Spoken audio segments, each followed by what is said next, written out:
Hey there, tonight we're uncovering the brutal training of gladiators in ancient Rome. The truth is, it was less about showmanship and more a relentless battle for survival. If these stories help you unwind, I'd love a quick like or subscribe, but only if they're genuinely working for you. I'm curious where in the world you're listening from, so drop your location and local time in the comments. It's amazing seeing our little community span the globe through these historical tales. Now make yourself cozy. Maybe adjust your room temperature or get that cup of tea, and let's explore tonight's tale together. The sun cracks over the horizon, spilling light onto the dusty training grounds of the Roman ludus, the cradle of both dreams and nightmares for many aspiring gladiators.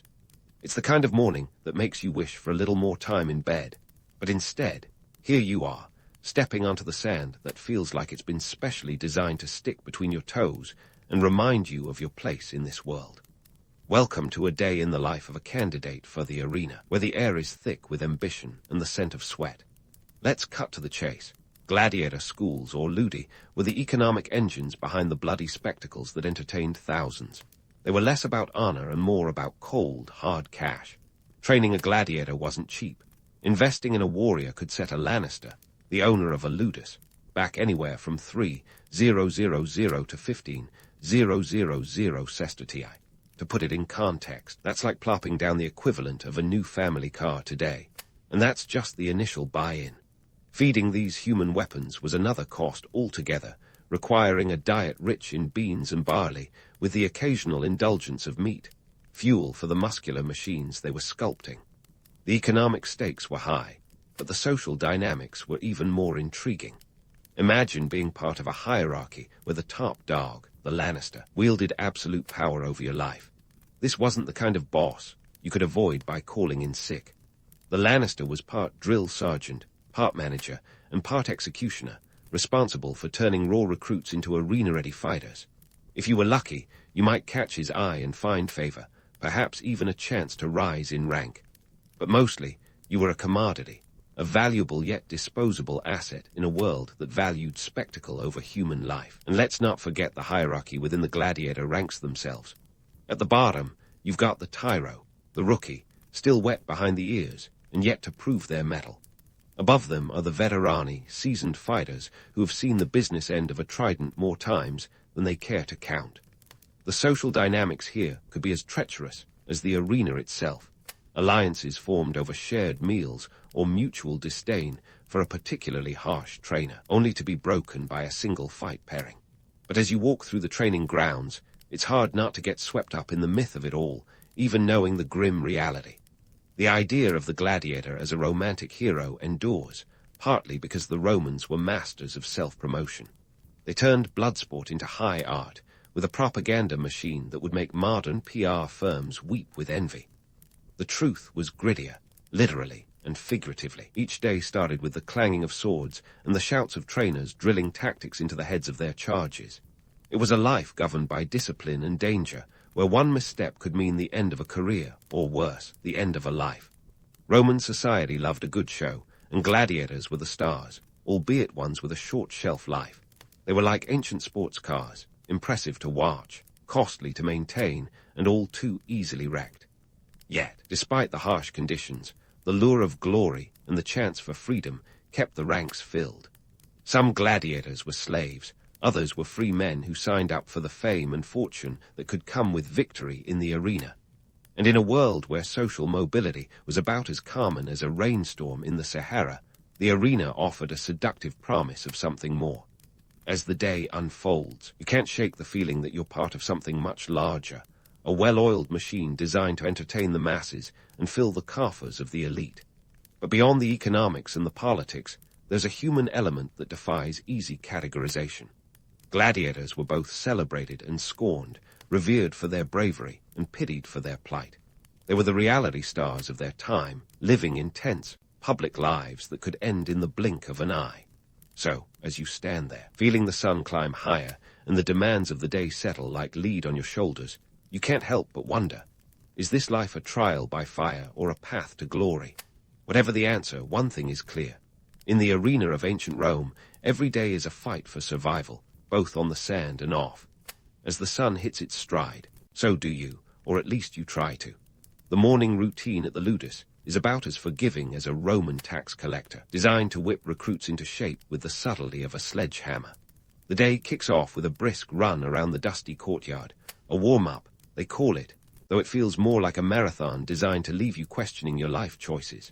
Welcome to Gladiator Boot Camp, where every drop of sweat is a down payment on survival. Physical conditioning is the order of the day, and it's a full-time job. Trainers, known as doctors, are the craftsmen of this brutal trade, molding men into combat-ready specimens. Think of them as personal trainers with a penchant for shouting, pushing you to the brink while wielding a stick for motivation.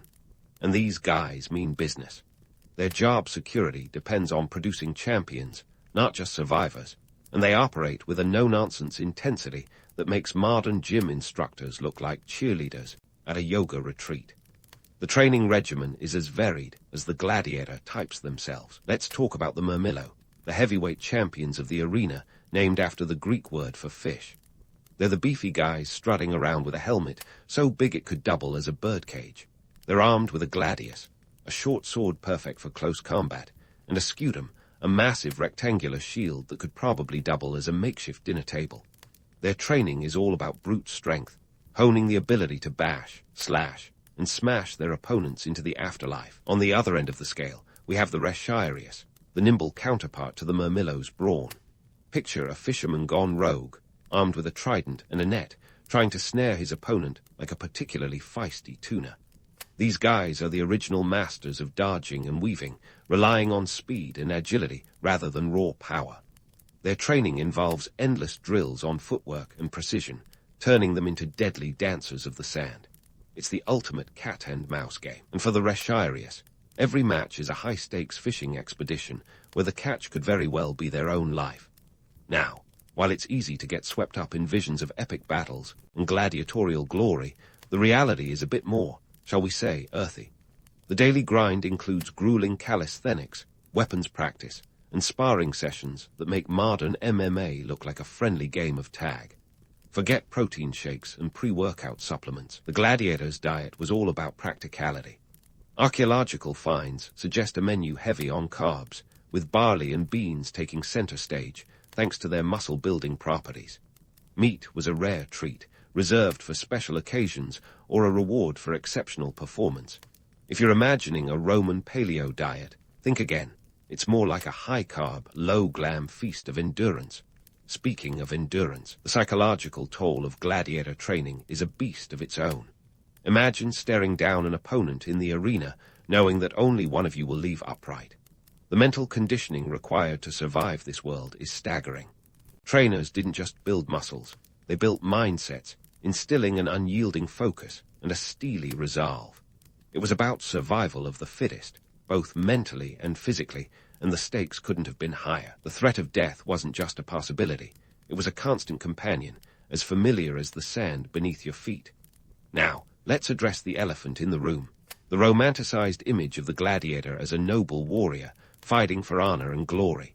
Sure, it's a compelling narrative, and it sold countless movies and novels. But let's get real. Most gladiators were slaves or prisoners of war, thrust into a life that was more about survival than splendor. Even free men who volunteered for the arena did so out of desperation or the slim hope of fame and fortune. The idea that gladiators fought for some higher purpose is a myth, a convenient story that glosses over the gritty truth of a life lived on the edge. In reality, the life of a gladiator was a high-wire act without a safety net. Every day was a gamble, a roll of the dice where the stakes were your life, and the odds were never in your favor.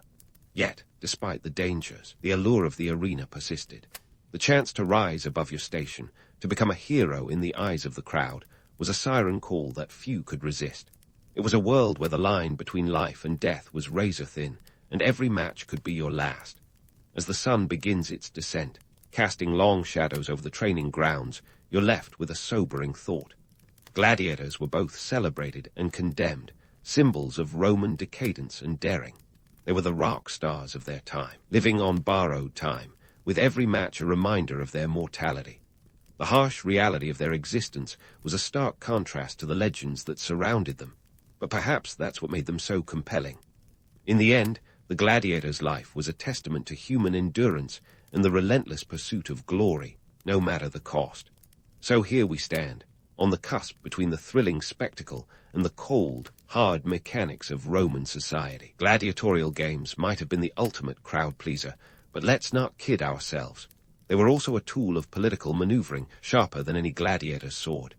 Picture a massive amphitheater, teeming with tens of thousands of Romans, each one a voter, a citizen, a pawn in the grand game of Roman politics. These games were more than mere entertainment. They were a potent blend of distraction and influence, way for emperors and politicians to curry favor and keep the masses, well, entertained enough not to notice the cracks in the empire's facade. Let's talk emperors. Those guys knew how to throw a party. Take Julius Caesar, for instance, who once spent an amount equivalent to a small country's GDP on games. He knew that nothing said, "Vote for me," quite like hosting a spectacle where 320 pairs of gladiators could duke it out for public amusement. It's the ancient equivalent of a Netflix binge, but with a lot more blood and political savvy. And then there's the infamous Emperor Commodus, who thought he'd try his own hand in the arena. Sure, he was more about ego than statesmanship, but hey, it was one way to keep the people talking. And the logistics. Oh boy, the logistics. Hosting these games wasn't a simple, set up the chairs and let the lions loose kind of affair. It was an intricate dance, involving a small army of workers, from architects and carpenters to animal handlers and musicians. Constructing an amphitheater was no joke either. The Colosseum, Rome's crown jewel of death and drama, could hold up to 50,000 spectators, and it was completed in just under a decade by Emperor Vespasian and his son Titus. That's like building a modern stadium in record time, and without the benefit of power tools or safety helmets. But why go through all this trouble? Well, the games were Rome's way of saying, hey, look over here, a distraction from the political messes and social upheavals. They were a pressure release valve for the common folk, giving them something to cheer about while the politicians did their backstage deals.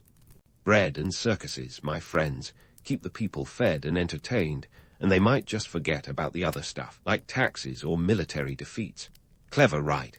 Economically, these events were a behemoth, with costs running into the millions of sestertii. That's ancient Rome's way of saying, we're spending like there's no tomorrow.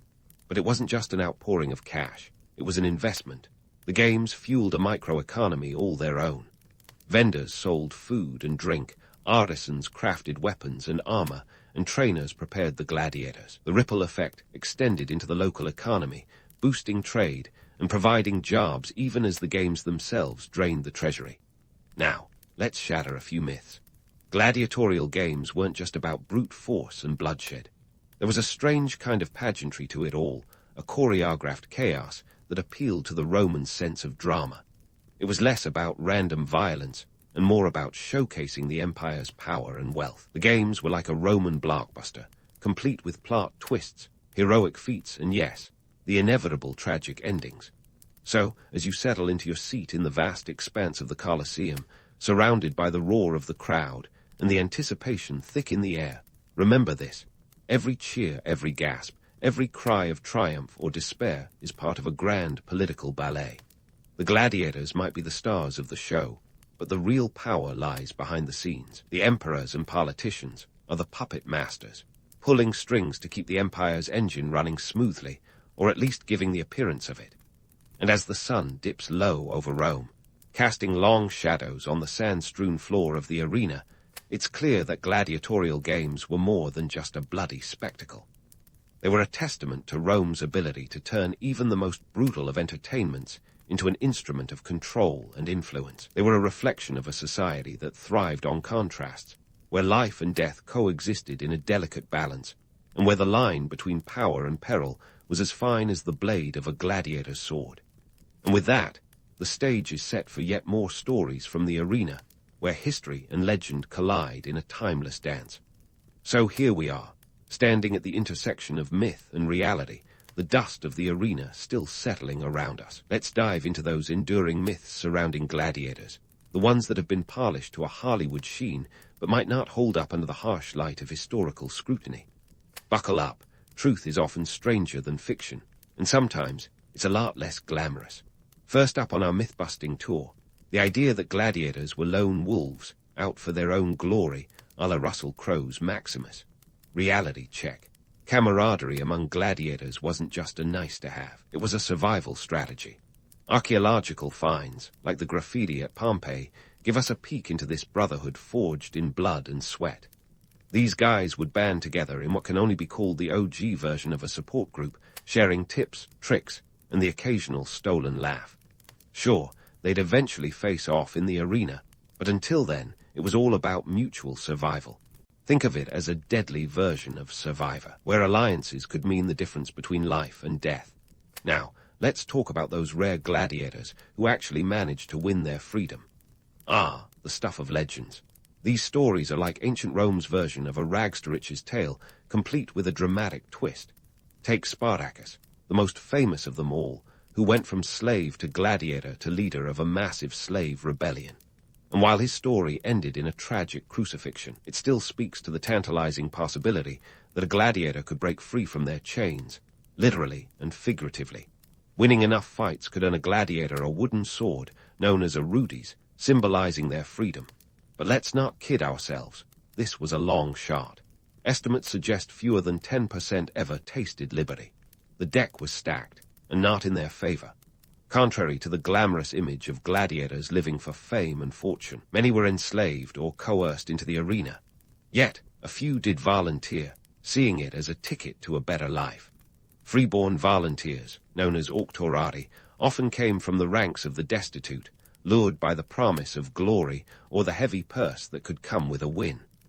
Livy, the Roman historian, notes that some sought the thrill of combat as a break from their humdrum existence. Picture a midlife crisis, but with a lot more sharp objects and a significantly shorter life expectancy. But how were these warriors viewed in their own time? Well, it's complicated. On the one hand, they were seen as the embodiment of Roman virtues, courage, strength, and a willingness to face death head-on. On the other, they were the lowest of the low, a grim reminder of the empire's darker side. Juvenal, the Roman satirist, didn't mince words, describing the games as a sordid spectacle that catered to the public's basest instincts. Yet the allure of the gladiator was undeniable. They were the rock stars of their day, complete with adoring fans, and yes, even groupies. And speaking of those groupies, let's debunk the myth of the gladiator as the ancient heartthrob. Sure, some women were drawn to the danger and drama, but for many, the appeal was more about status and the thrill of rubbing shoulders with a celebrity. Graffiti from Pompeii reveals names like Celadus the Thracian and Crescens the Netter, alongside declarations of love. These inscriptions offer a glimpse into the gladiator fan club, proving that while some things change, the human penchant for idolizing the unattainable remains eternal. Now, let's address the Hollywood portrayal of gladiators as noble warriors fighting for freedom and justice. It's a narrative that sells tickets, but doesn't always square with the historical record. The truth: gladiators were part of a brutal system that valued spectacle over humanity. They were entertainers caught in a deadly game, where survival hinged on skill, luck, and the whims of the crowd. The notion of them as noble champions is more marketing than reality, a testament to the power of storytelling over fact. Despite the grim realities, the romanticized image of the gladiator persists, fueled by centuries of myth-making. It's a narrative that offers an escape from the mundane and a glimpse into a world where life was lived on the edge. But underneath the armor and the bravado lies a more complex truth, a tale of survival, camaraderie, and the relentless pursuit of glory against all odds. As we sift through the layers of myth and reality, one thing becomes clear. Gladiators were more than just fighters. They were symbols of the human condition. They lived in a world where the stakes were high, and the line between life and death was perilously thin. Their stories remind us of the enduring human spirit and the power of mythology to shape our understanding of history. In the end, the life of a gladiator was a paradox, a blend of brutality and bravery, of camaraderie and competition. It was a world where legends were born and myths took root, fueled by the sands of the arena and the roar of the crowd. And while the reality may have been grittier than the romance, it's this very contrast that makes their stories so compelling. So as we prepare to delve deeper into the world of ancient Rome, let's carry these insights with us, ready to uncover more truths and legends from the sands of time.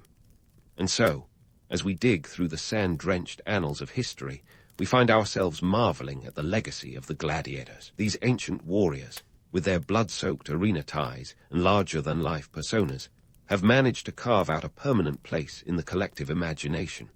It's a legacy that stretches beyond the crumbling ruins of the Colosseum, leaping across millennia to influence modern sports and entertainment.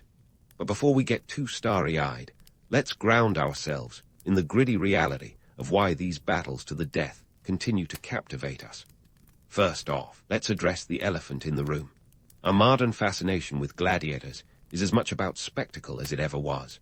Just look at today's sports arenas, monolithic structures of steel and glass, echoing the grandeur of ancient amphitheaters.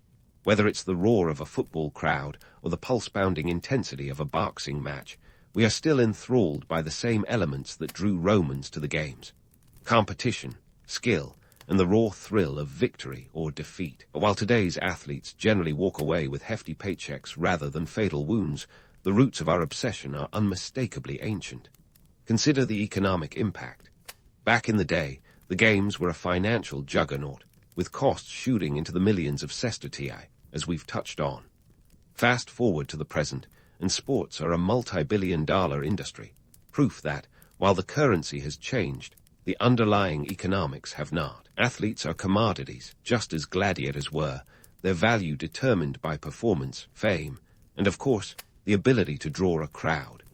The parallels are uncanny, and they remind us that history has a way of repeating itself, albeit with a modern upgrade. Now, let's not gloss over the moral complexities surrounding our continued fascination with these ancient blood sports. Celebrating a culture rooted in violence and exploitation is a bit like praising a steak for its moral fiber. It doesn't quite sit right. Yet, there's an undeniable allure in the paradox of the gladiator. They were both victims and victors, heroes and scapegoats, symbols of courage and reminders of human cruelty. It's this dual nature that makes their stories stick, like a catchy tune you can't shake off. We're drawn to the drama, the highs and lows, and the gritty reality that life on the edge offers. In many ways, the gladiator mythos mirrors our contemporary obsession with heroism. We love a good underdog story, the kind where the little guy rises against all odds to claim victory.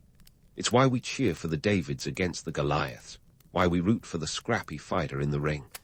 Gladiators were the original underdogs, battling not just in the arena, but against the societal chains that bound them. Even when the odds were laughably against them, they fought, an eternal testament to the human spirit's refusal to back down.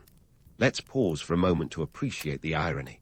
Here we are, in the 21st century, with all our advancements and evolved sensibilities, yet we still gather by the thousands to watch men and women push themselves to their physical and mental limits. We idolize athletes, awarding them near-mythical status in our culture. Sound familiar? It should. The echoes of the arena are alive and well, only now they come with sponsorship deals and instant replay. Of course, not all aspects of the gladiatorial legacy are worthy of celebration. The violence that was once a hallmark of entertainment has thankfully been dialed down, or at least sanitized for modern audiences. But the essential elements remain: the thrill of competition, the spectacle of skill, and the relentless pursuit of excellence. It's a tribute to the legacy of these ancient warriors that their influence can still be felt, subtly weaving its way through the fabric of our cultural consciousness. And what about the stories? The stories. Gladiators have become the stuff of legend, their tales spun into movies, TV shows, and books that romanticize their lives while conveniently glossing over the more unsavory bits. But isn't that the way of myths? They are part truth, part embellishment, stories crafted to inspire, to entertain, and to teach. Our fascination with gladiators is as much about the narrative as it is about the history. We're drawn to the hero's journey, the tale of redemption, and the struggle against insurmountable odds. It's storytelling gold, and it's been captivating audiences for centuries. So, as we wrap up our journey through the world of ancient Rome's gladiators, we're left with a complex tapestry of legacy and lore. These warriors, with their blend of brutality and bravery, have left an indelible mark on history. Their stories remind us of the enduring power of mythology to shape our understanding of the past and our perception of the present. In the end, the legacy of the gladiators is a testament to the timeless appeal of the human spirit, the thrill of the fight, the quest for glory, and the relentless pursuit of greatness. And as the virtual dust settles on our exploration, we find ourselves standing at the crossroads of history and myth, with the echoes of the arena still ringing in our ears. The gladiators may be long gone, but their impact lingers on, a reminder of our shared past and a reflection of our ongoing fascination with the extraordinary.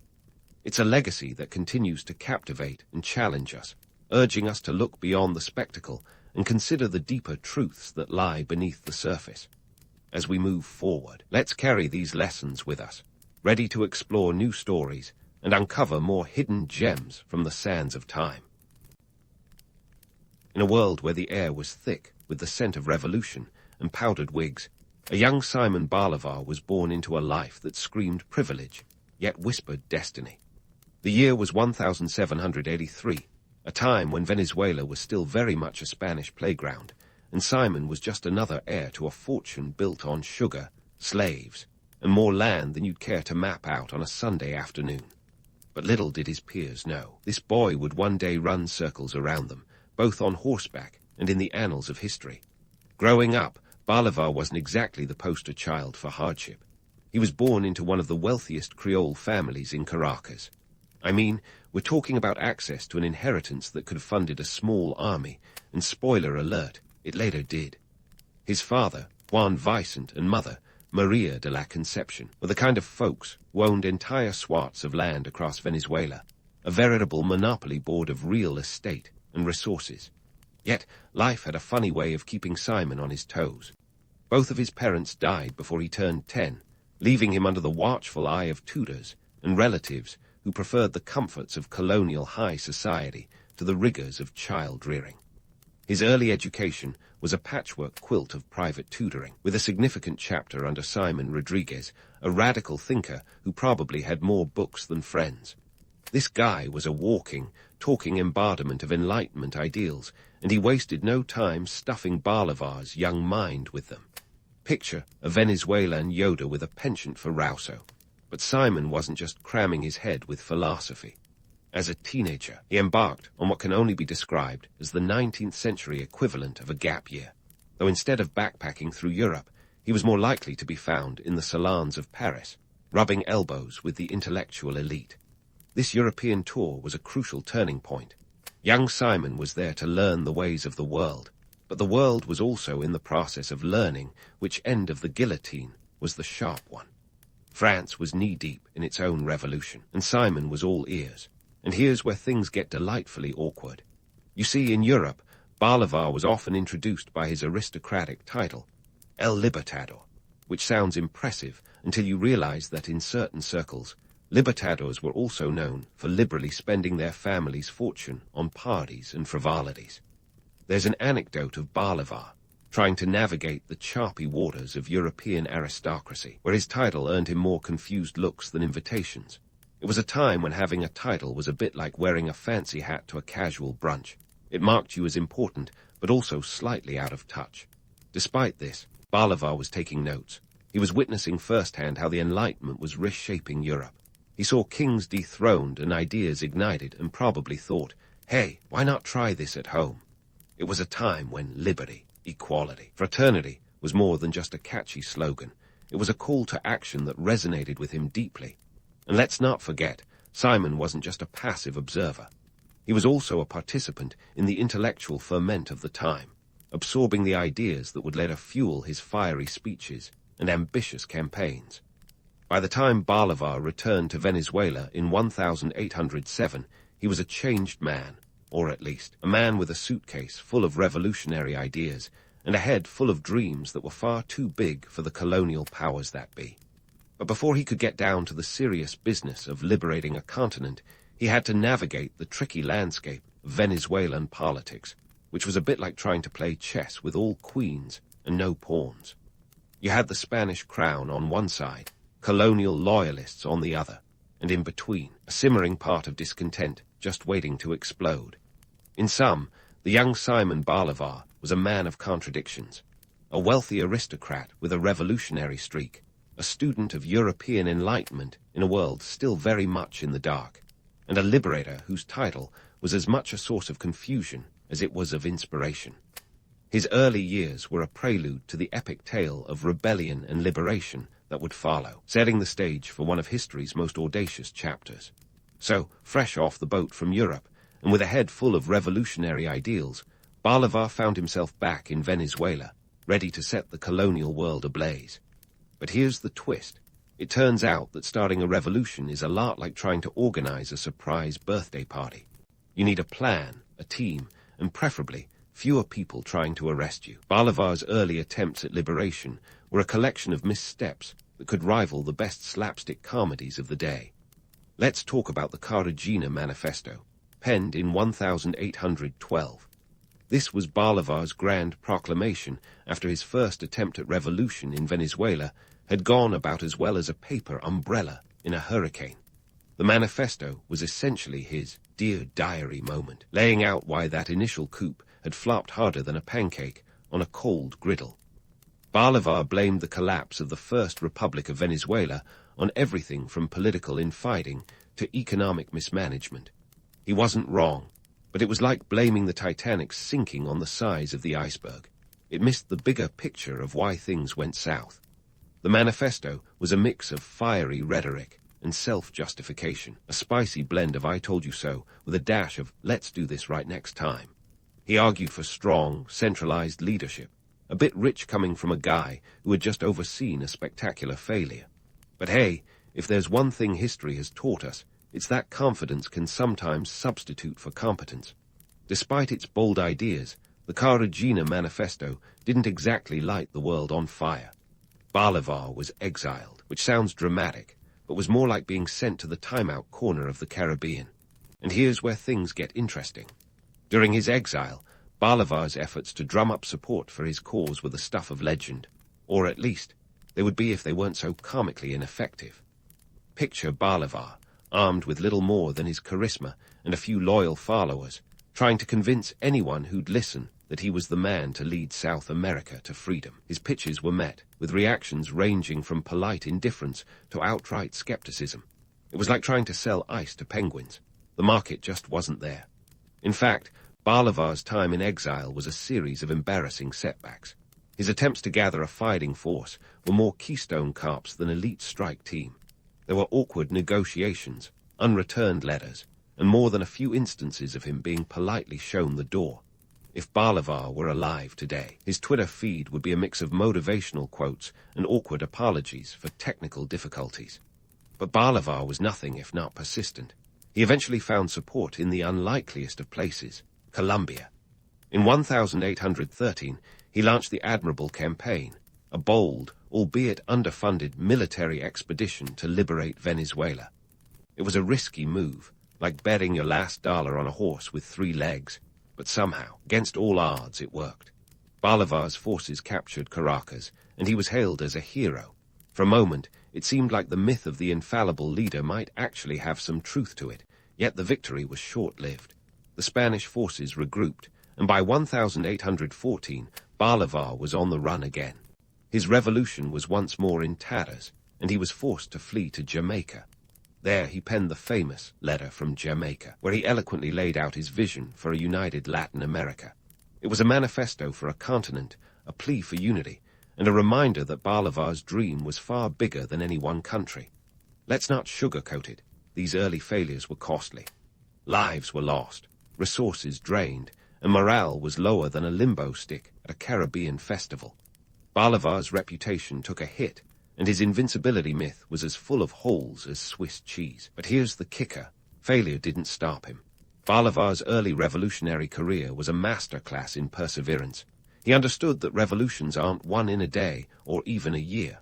They require patience, grit, and the occasional willingness to look foolish. So the myth of the infallible leader is just that, a myth. Bolivar's early career was marked by more defeats than victories, more blunders than triumphs. Yet, it was these very setbacks that forged him into the relentless liberator he would become.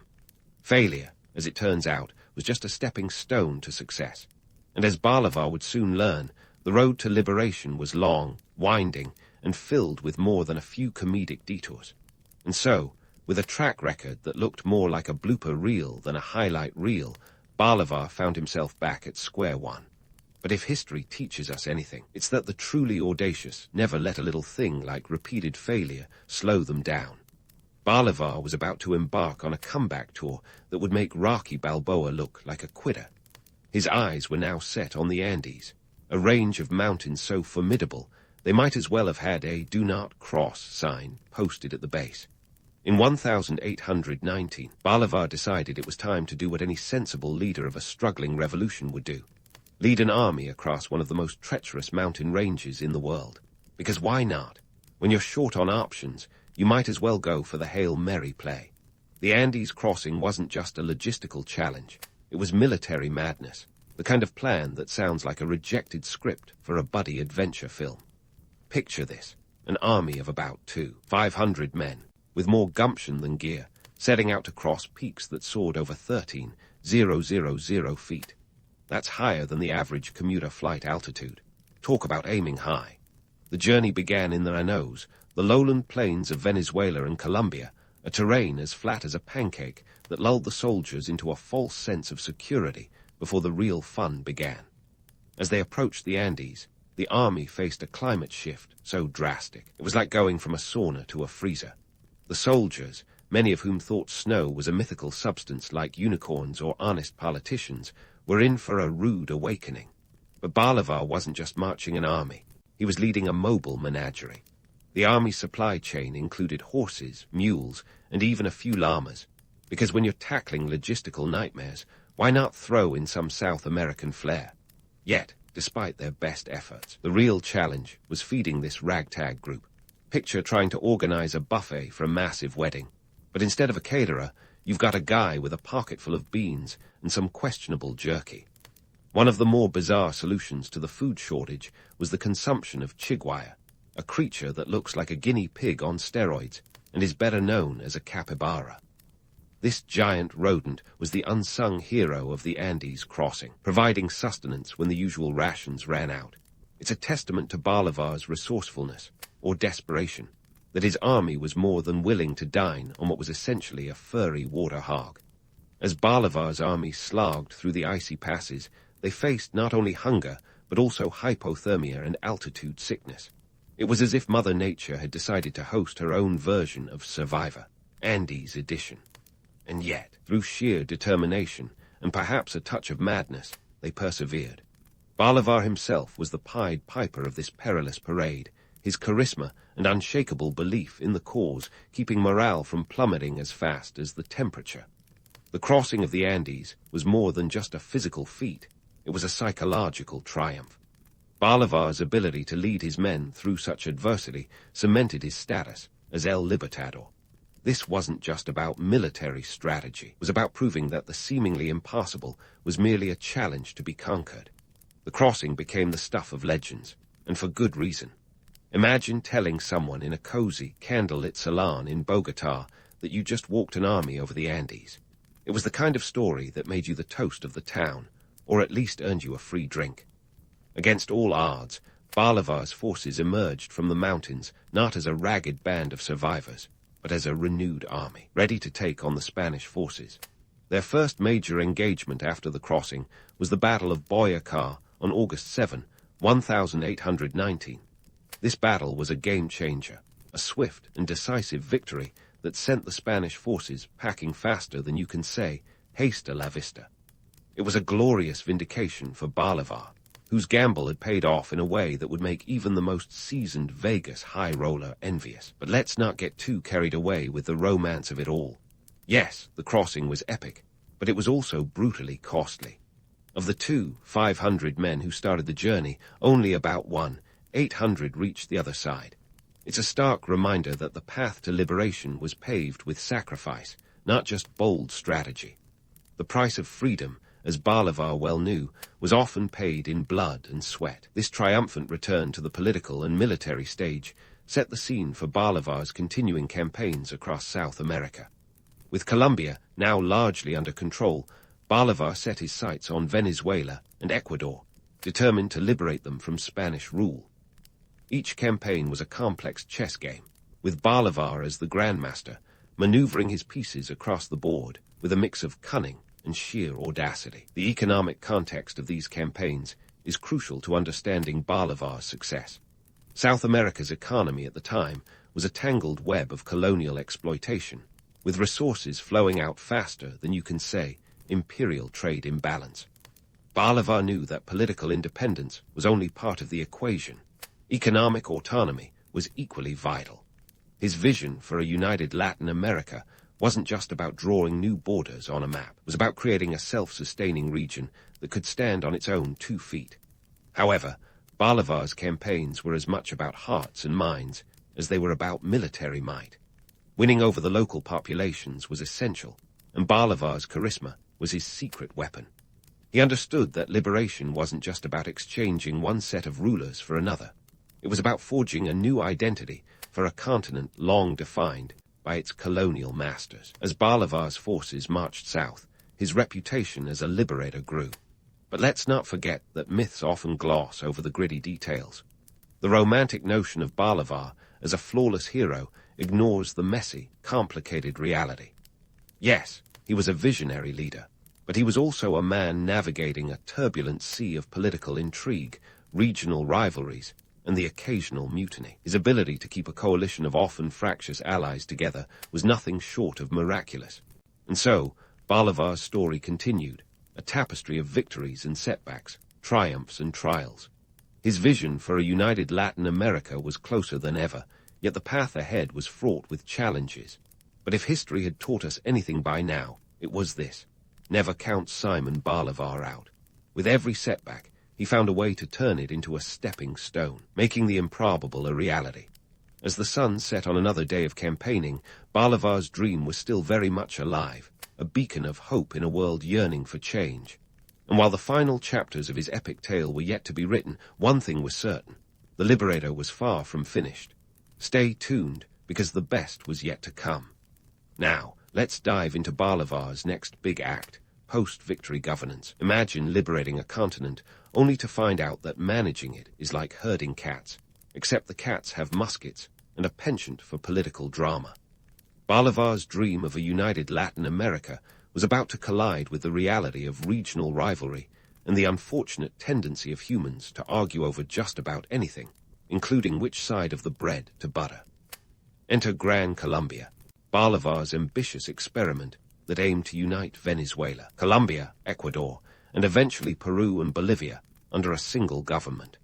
This was the Avengers of political entities, except instead of superheroes, you had a cast of regional leaders with egos the size of the Andes and patience thinner than a crepe. Gran Colombia was officially established in 1821, but keeping it together was like trying to keep a New Year's resolution after January. Easier said than done. To say that Gran Colombia was a heart mess would be putting it mildly. It was created with the noble intent of fostering unity and strength in numbers, but in practice, it was a bureaucratic nightmare. Imagine trying to run a country where the capital, Bogotá, was separated from its regions by vast mountain ranges, dense jungles, and a communication system slower than dial-up internet. The logistics alone were enough to make anyone's head spin. Bolivar, ever the idealist, envisioned a strong central government that could hold this patchwork quilt of territories together. But his leanings towards centralized power were less about control and more about practicality. He saw the endless bickering among local leaders and thought, why not just have one big argument instead? The idea was to create a political structure that could provide stability, but it quickly became apparent that Gran Colombia was less of a nation and more of a geopolitical Frankenstein. One of the biggest headaches was regional autonomy, or the lack thereof. Each region had its own identity, priorities, and historical baggage. Trying to impose a one-size-fits-all government was like trying to fit a square peg into a round hole, except the peg had a mind of its own and occasionally declared independence. Regional leaders were often more interested in their parochial interests than in the grand vision of unity that Bolivar championed. Economically, Gran Colombia was a basket case. The newly liberated territories were still reeling from the wars of independence, with infrastructure in tatters and economies as stable as a game of Jenga. Bolivar's vision included economic integration to boost trade and prosperity, but implementing it was as easy as teaching a cat to fetch.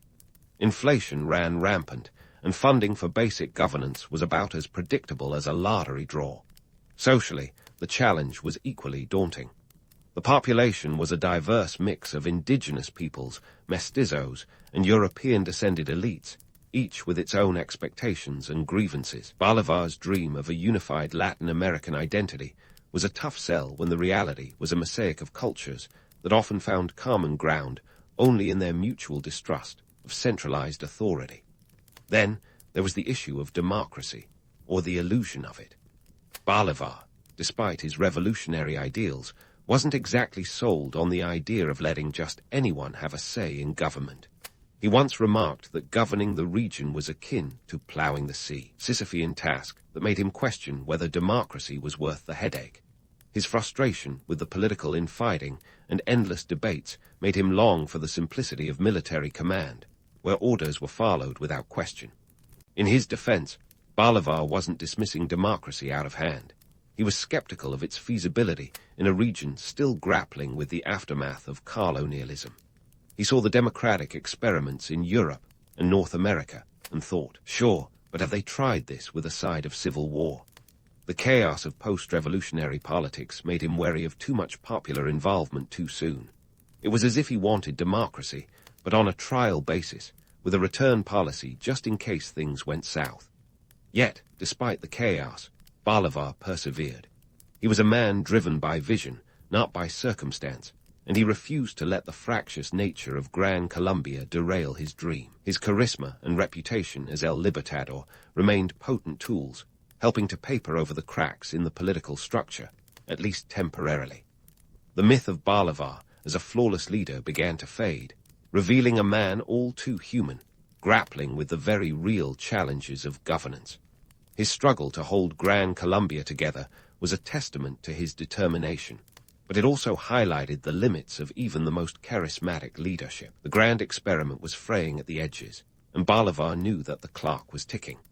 Gran Colombia's dissolution loomed on the horizon, a reminder that even the most audacious visions can be humbled by the harsh realities of politics and human nature. Yet Bolivar's legacy was far from over. He remained committed to his ideals, even as the dream of a united Latin America seemed increasingly out of reach. In the end, his story wasn't just about liberation. It was about the unyielding pursuit of a vision, no matter how quixotic it seemed. This chapter of Bolivar's life was a roller coaster of triumphs and tribulations, victories and vexations. But if history has taught us anything, it's that the journey is often as important as the destination. Bolivar's struggle to govern a liberated continent was a testament to the complexity of freedom, a reminder that the true challenge of revolution lies not in the fight for independence, but in the pursuit of unity and identity. As the saga of Gran Colombia unfolded, Bolivar's dream remained alive, even as the reality of governance threatened to unravel it. Stay tuned for the next chapter, because this story is far from over. As the saga of Gran Colombia continued to unravel, Simon Bolivar faced the harsh reality that his grand vision was slipping through his fingers like sand in an hourglass. The dissolution of Gran Colombia loomed like an unwelcome guest at a dinner party, and Bolivar was the beleaguered host, desperately trying to keep the conversation going.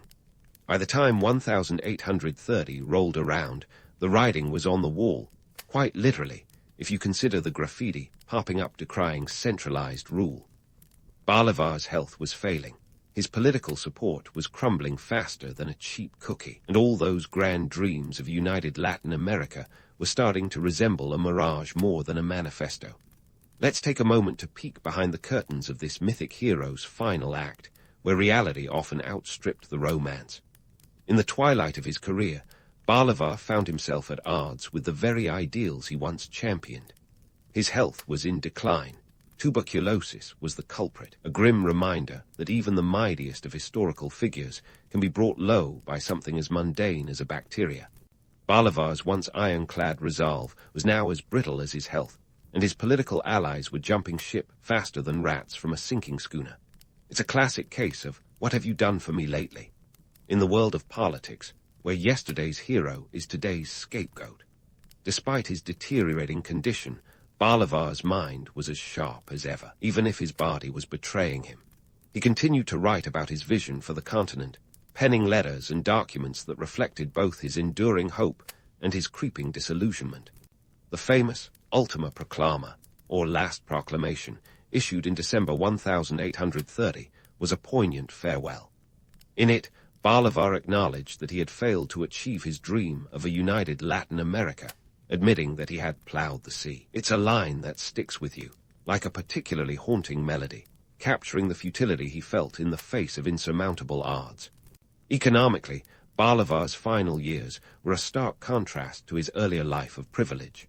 The man who once commanded armies and liberated nations died with little more than the clothes on his back.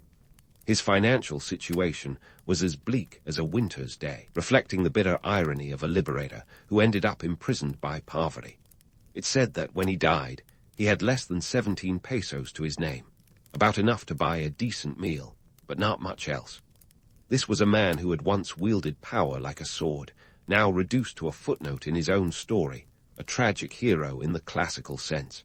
And yet, the myth of Simon Bolivar endures, even as the man himself faded into obscurity. There's a certain allure in the idea of the flawed hero, the man who dared to dream big and stumble spectacularly.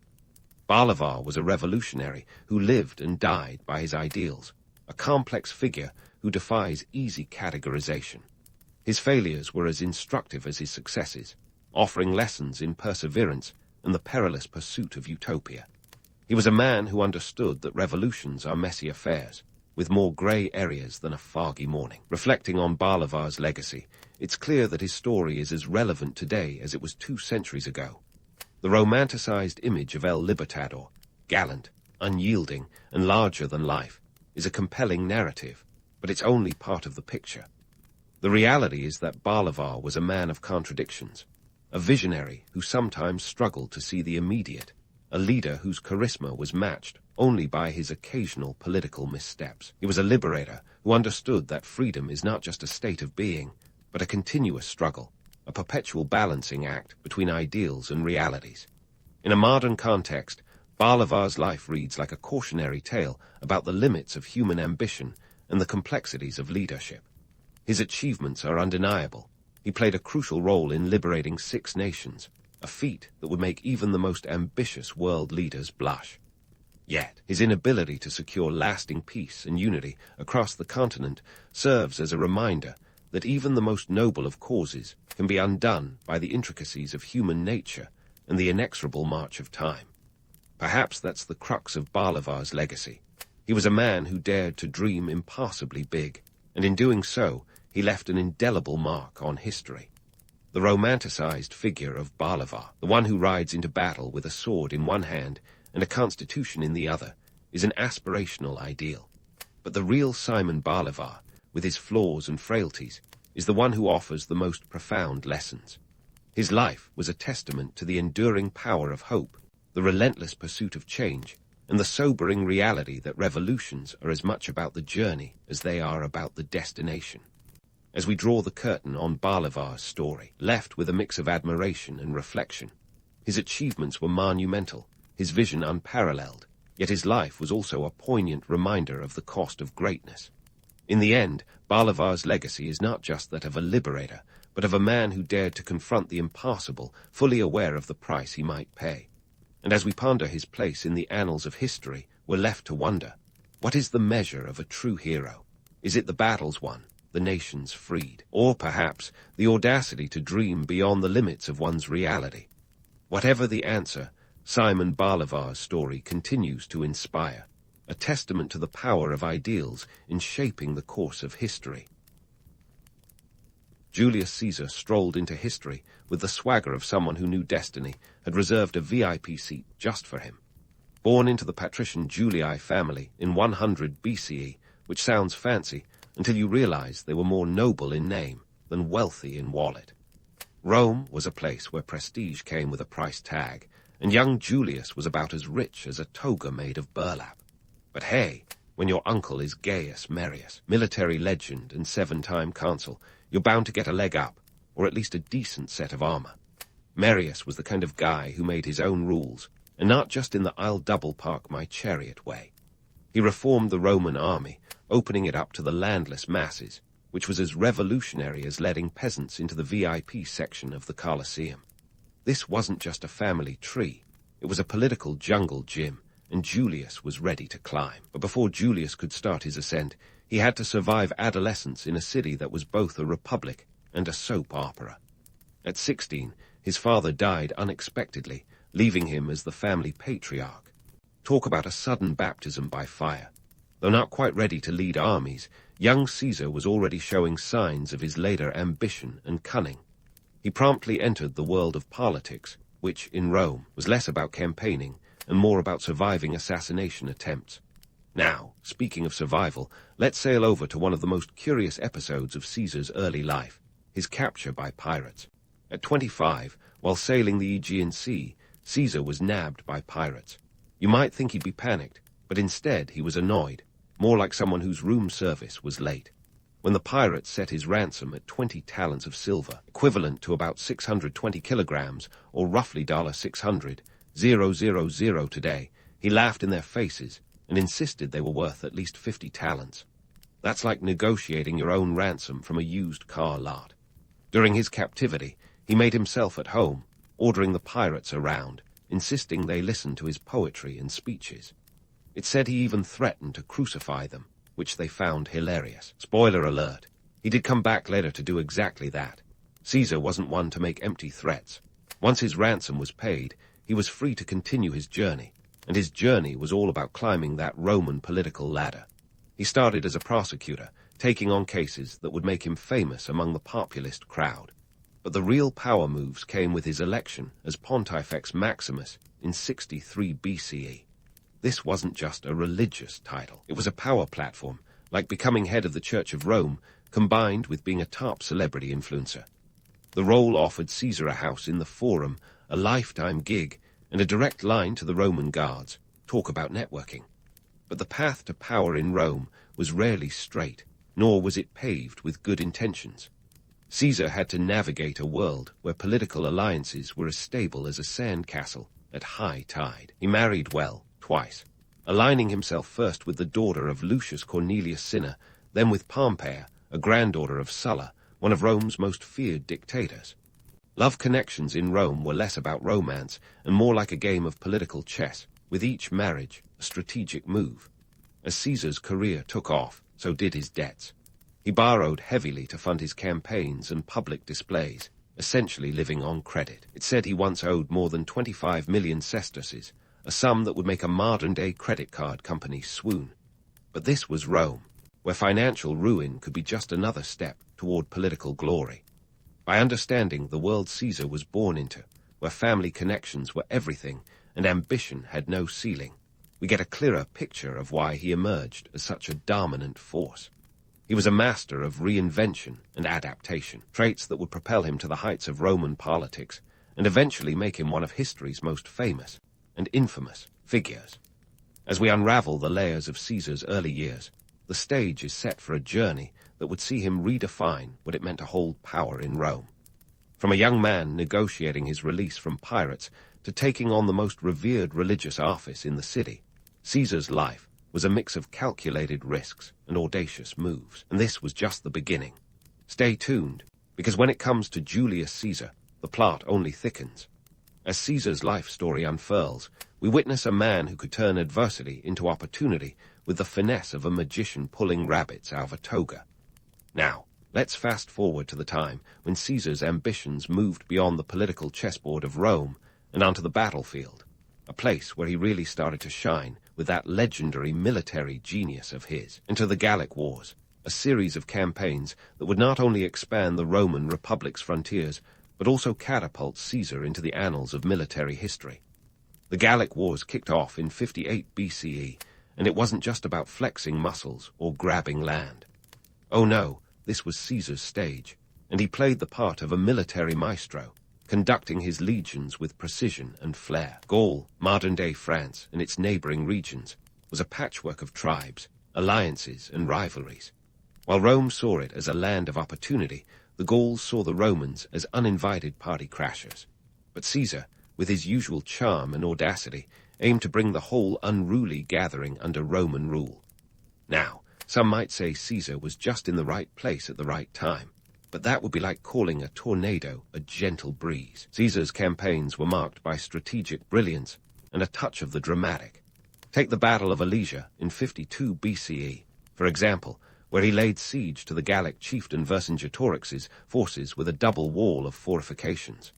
It was a classic Caesar move: trap the enemy in and keep reinforcements out, like locking the door on a surprise birthday party you didn't want. Despite being outnumbered, Caesar's legions pulled off a stunning victory, solidifying his reputation as a military savant. But Caesar's genius wasn't just in tactics, it was in the narrative.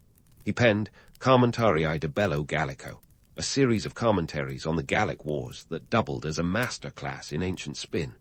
These writings weren't just dispatches from the front, they were PR gold. Caesar portrayed himself as Rome's gallant defender, painting vivid images of brave legions and noble conquest, all while glossing over the grimmer realities of war. It was a carefully crafted image, one that resonated back in Rome and kept him in the public eye. You could say he was the ancient world's first influencer, turning the scrolls of history into his personal Instagram feed, while Caesar was out winning hearts and minds, or at least the portions that could read. His relationship with Rome's political machinery was as volatile as a Roman feast after too much wine. The Senate, that august body of Rome's elite, viewed his burgeoning power with growing unease. And then there was Pompey, Gnaeus Pompeius Magnus, to be precise, who was once Caesar's political ally and son-in-law, but now found himself on the opposite side of the chessboard. The alliance between Caesar and Pompey, once solidified by Caesar's daughter Julia's marriage to Pompey, began to crumble after her untimely death in 54 BCE. Without Julia to bind them, their partnership dissolved faster than a Roman amphora dropped off a balcony. Pompey, backed by the Senate's more conservative factions, began to view Caesar's rising star as a direct threat. And Caesar, well, he wasn't exactly the type to go gentle into that good night. Instead, he prepared for the next act in his drama-filled life, crossing the Rubicon. In 49 BCE, standing on the banks of this otherwise unremarkable river, Caesar faced a choice that would alter the course of history. Crossing it with his army was an act of war, a definitive signal that he was ready to defy the Senate's orders and march on Rome. Alia iacta est, he supposedly declared. The die is cast. In that moment, Caesar took a gamble that would make even the boldest poker player sweat. He knew that crossing the Rubicon meant civil war, but it also meant seizing control and cementing his legacy. The move was as much about showmanship as strategy. The Rubicon wasn't just a geographical boundary, it was a line in the sand of Roman politics. By crossing it, Caesar wasn't just challenging Pompey or the Senate, he was challenging the status quo itself. And let's not forget the symbolic power of the act. It wasn't merely a military maneuver, it was a declaration of intent, wrapped in the drama of rebellion and the allure of destiny. Caesar had set the stage, and the world was his audience. As he marched on Rome, Caesar's propaganda machine kicked into high gear. His troops were loyal, not just because of his charisma, but also because he paid them well. 40,000 sesterces per soldier was no chump change. Loyalty, after all, was a commodity in Rome, and Caesar knew how to invest. His commentaries continued to reach the Roman populace, painting him as the hero of the Republic, the man who would restore order and honor. It was a narrative that resonated with the people, even as the political elite quivered at the looming threat. The relationship between Caesar and the Senate was now beyond repair. The Senate, with Pompey at the helm, fled Rome, leaving Caesar to enter the city unopposed. Pompey's forces regrouped in Greece, setting the stage for a showdown that would determine the fate of the Republic. But Caesar, ever the tactician, prioritized consolidating his power in Rome before pursuing Pompey. He declared himself dictator, a title that, while temporary in theory, carried all the connotations of absolute power. In the chess game of Roman politics, Caesar was now the king, but the board was far from cleared. His actions during the Gallic Wars and his crossing of the Rubicon had permanently altered Rome's political landscape. The Senate was weakened, Pompey was on the run, and Caesar stood at the precipice of history, ready to reshape Rome in his image. Yet as the dust settled from his march on Rome, the real battle was just beginning, a battle not just for power, but for the soul of the Republic itself. And so, With the pieces in place and tensions at an all-time high, Caesar's story was far from over. The man who had risen from the ashes of a pirate kidnapping and navigated the treacherous waters of Roman politics was now poised to leave a mark on history that would echo through the ages. As Rome braced for the impact of Caesar's ambitions, the world watched, waiting to see what would happen next. But for now, let's leave the spotlight on Caesar, the Rubicon behind him, and the future uncertain. The stage is set, and the drama of Rome continues. Stay tuned, because if you think this is the climax, you're in for a surprise. After all, with Julius Caesar, the story is never as simple as it seems. As Caesar stood on the precipice of his new Rome, the city was abuzz with anticipation, like a pot just about to boil over. Our man Julius, never one for half measures, declared himself dictator in 49 BCE.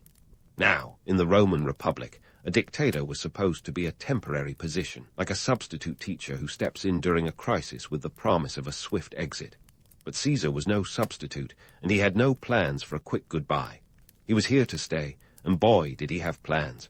First up on Caesar's reform agenda, the Julian calendar. Sounds mundane. Think again. Before Caesar, the Roman calendar was a hot mess, a chaotic jumble that got out of sync with the solar year quicker than you can say leap year. Enter Caesar, with a little help from the Alexandrian astronomer Sardonic to sort it out. He introduced a 365-day year with an extra day tacked on every 4 years. Voila, the leap year. This wasn't just about keeping track of birthdays. It was a way to stabilize the Roman economy by aligning the agricultural calendar with the seasons. This move was as much about politics as practicality, a reminder that real power often lies in the mundane details. Speaking of power, let's talk about how Caesar wielded it. He initiated a series of public works projects that would make even the most ambitious urban planner blush. Roads, aqueducts, and new buildings sprouted across Rome like mushrooms after a rainstorm. These were more than just vanity projects. They were employment schemes on a grand scale, pumping money into the economy and keeping the populace busy and, crucially, loyal. It was a bit like a Roman New Deal, but with more marble and fewer regulations. But not everyone was sold on Caesar's grand vision. Enter Marcus Junius Brutus, a name that will forever be associated with betrayal thanks to Shakespeare, but let's not get ahead of ourselves. Brutus was a complex character, a man caught between loyalty to Caesar and loyalty to the Republic. He was a senator and a former ally of Pompey, which in the shifting landscape of Roman politics was like being a cat at a dog show, awkward, to say the least. Caesar had forgiven Brutus his past allegiances, even elevating him to high office, but the tension simmered like a pot on a slow boil. You see, Caesar's attempts to centralize power were ruffling feathers left, right, and center. He expanded the Senate from 600 to 900 members, packing it with his supporters like a kid stuffing candy into a jar. This move diluted the influence of the old guard, the traditional aristocrats, and left many feeling sidelined. It was a classic power play, but one that left a bitter taste in the mouths of those who suddenly found themselves on the fringes of power. Caesar was stacking the deck in his favor, and everyone knew it. While Rome's elite were fuming, Caesar was busy reshaping the empire's geopolitical landscape.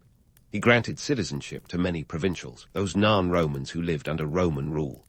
This was a savvy move, expanding the base of loyal citizens and integrating distant territories more tightly into the Roman fold. It was like offering club membership to the masses, but with the added benefit of military service and tax obligations.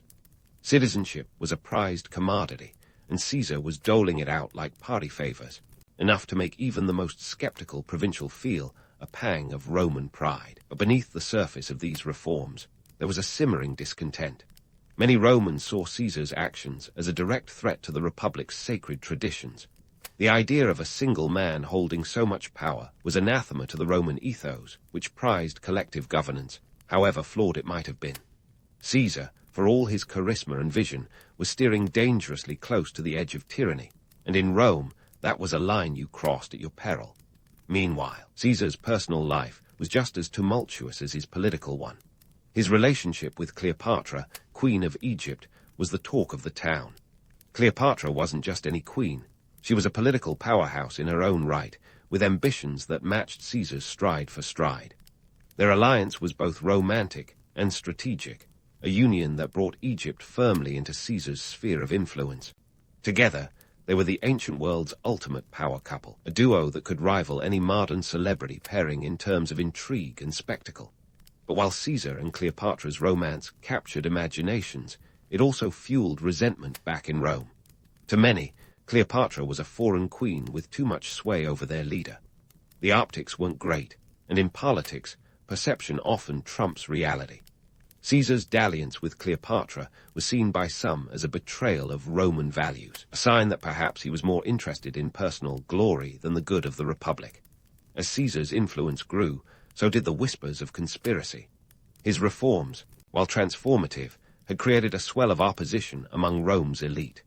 The Senate was a pressure cooker of discontent, with each new decree from Caesar cranking up the heat just a little bit more. Many senators feared that Caesar's accumulation of power was leading Rome down a path to monarchy, a concept as abhorrent to them as a toga party without wine. And then there was Brutus, torn between personal loyalty and public duty. His relationship with Caesar was fraught with complexity, a mix of admiration, obligation, and growing unease. Caesar had been a mentor to Brutus, a figure who had shaped his political career, but as Caesar's power grew, so did the distance between them. Brutus was caught in a moral quagmire, a situation that would eventually force him to choose between the friend he admired and the republic he served. As we leave Caesar in the halls of power, surrounded by both allies and enemies, the stage is set for the next act in this historical drama. The republic teetered on the edge, and Caesar, ever the gambler, was about to make a decision that would echo through the ages. But the end game was far from over, and the consequences of his actions were yet to be fully realized. Stay tuned, because with Caesar at the helm, the story is just getting started, and the drama is about to reach a fever pitch. As we leave Caesar in the halls of power, surrounded by both allies and enemies, the stage is set for the next act in this historical drama. The Republic teetered on the edge, and Caesar, ever the gambler, was about to make a decision that would echo through the ages. But the end game was far from over, and the consequences of his actions were yet to be fully realized. Now, with Caesar strutting around like the king of Rome, though he never officially claimed the title, the Senate's discontent morphed into outright panic. The senators were not just worried about power slipping through their fingers. They were terrified of what Rome would become under a ruler who seemed to have more in common with a monarch than a tribune of the people. The idea of a lifetime dictator was as appealing to them as a toga made of nettles. Enter stage left, the conspiracy.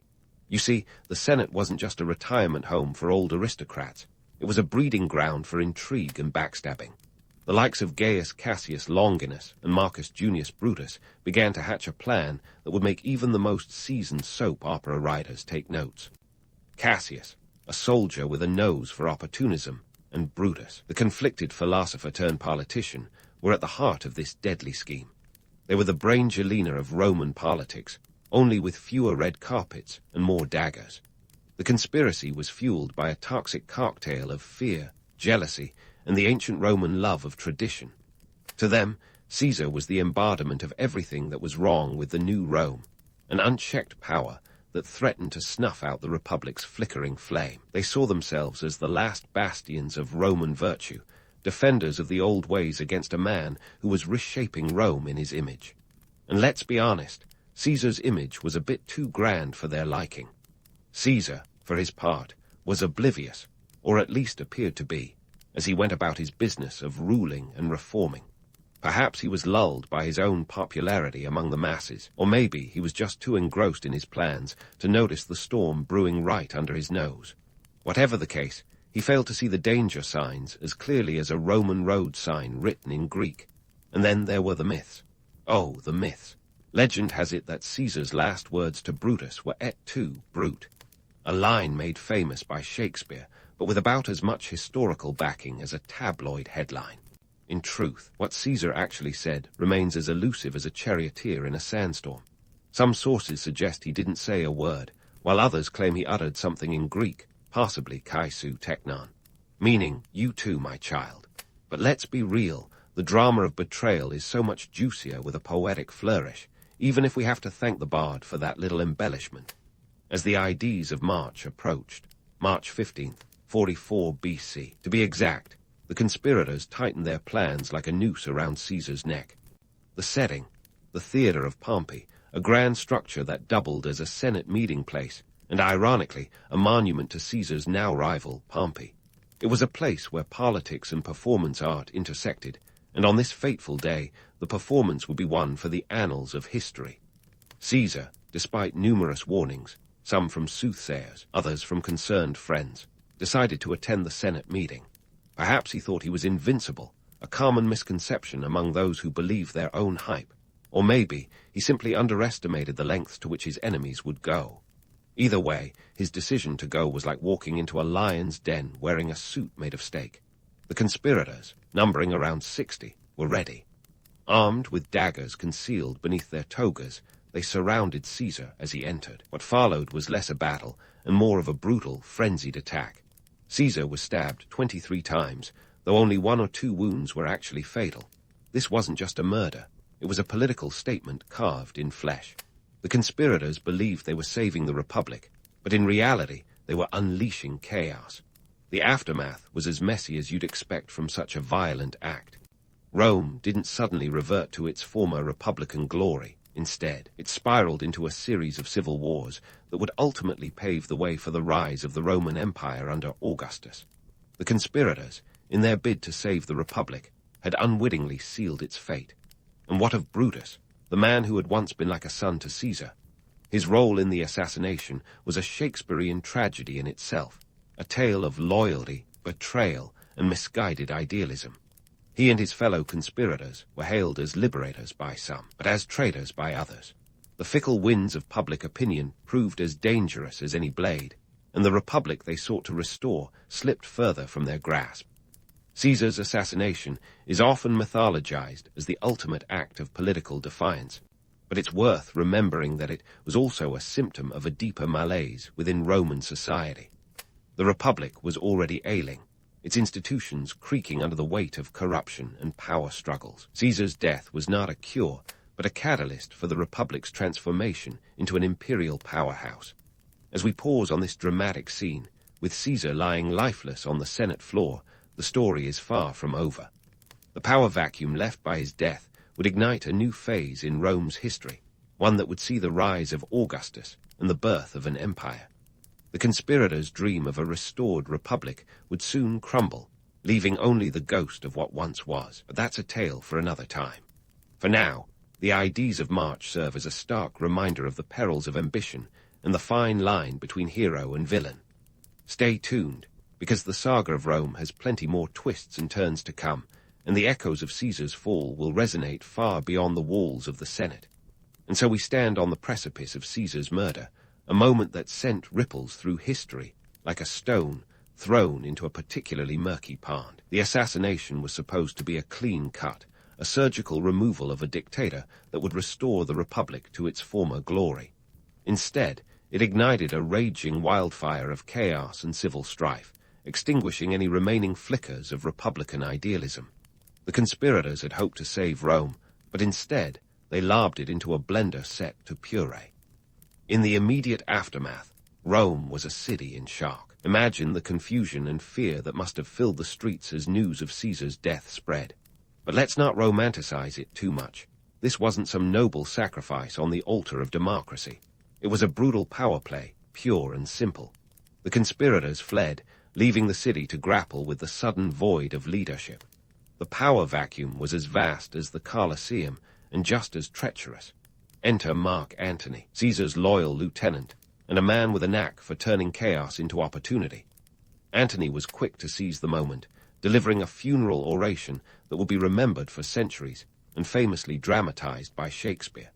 "Friends, Romans, countrymen, lend me your ears," is the line that sticks, but the real speech was a masterclass in political theater.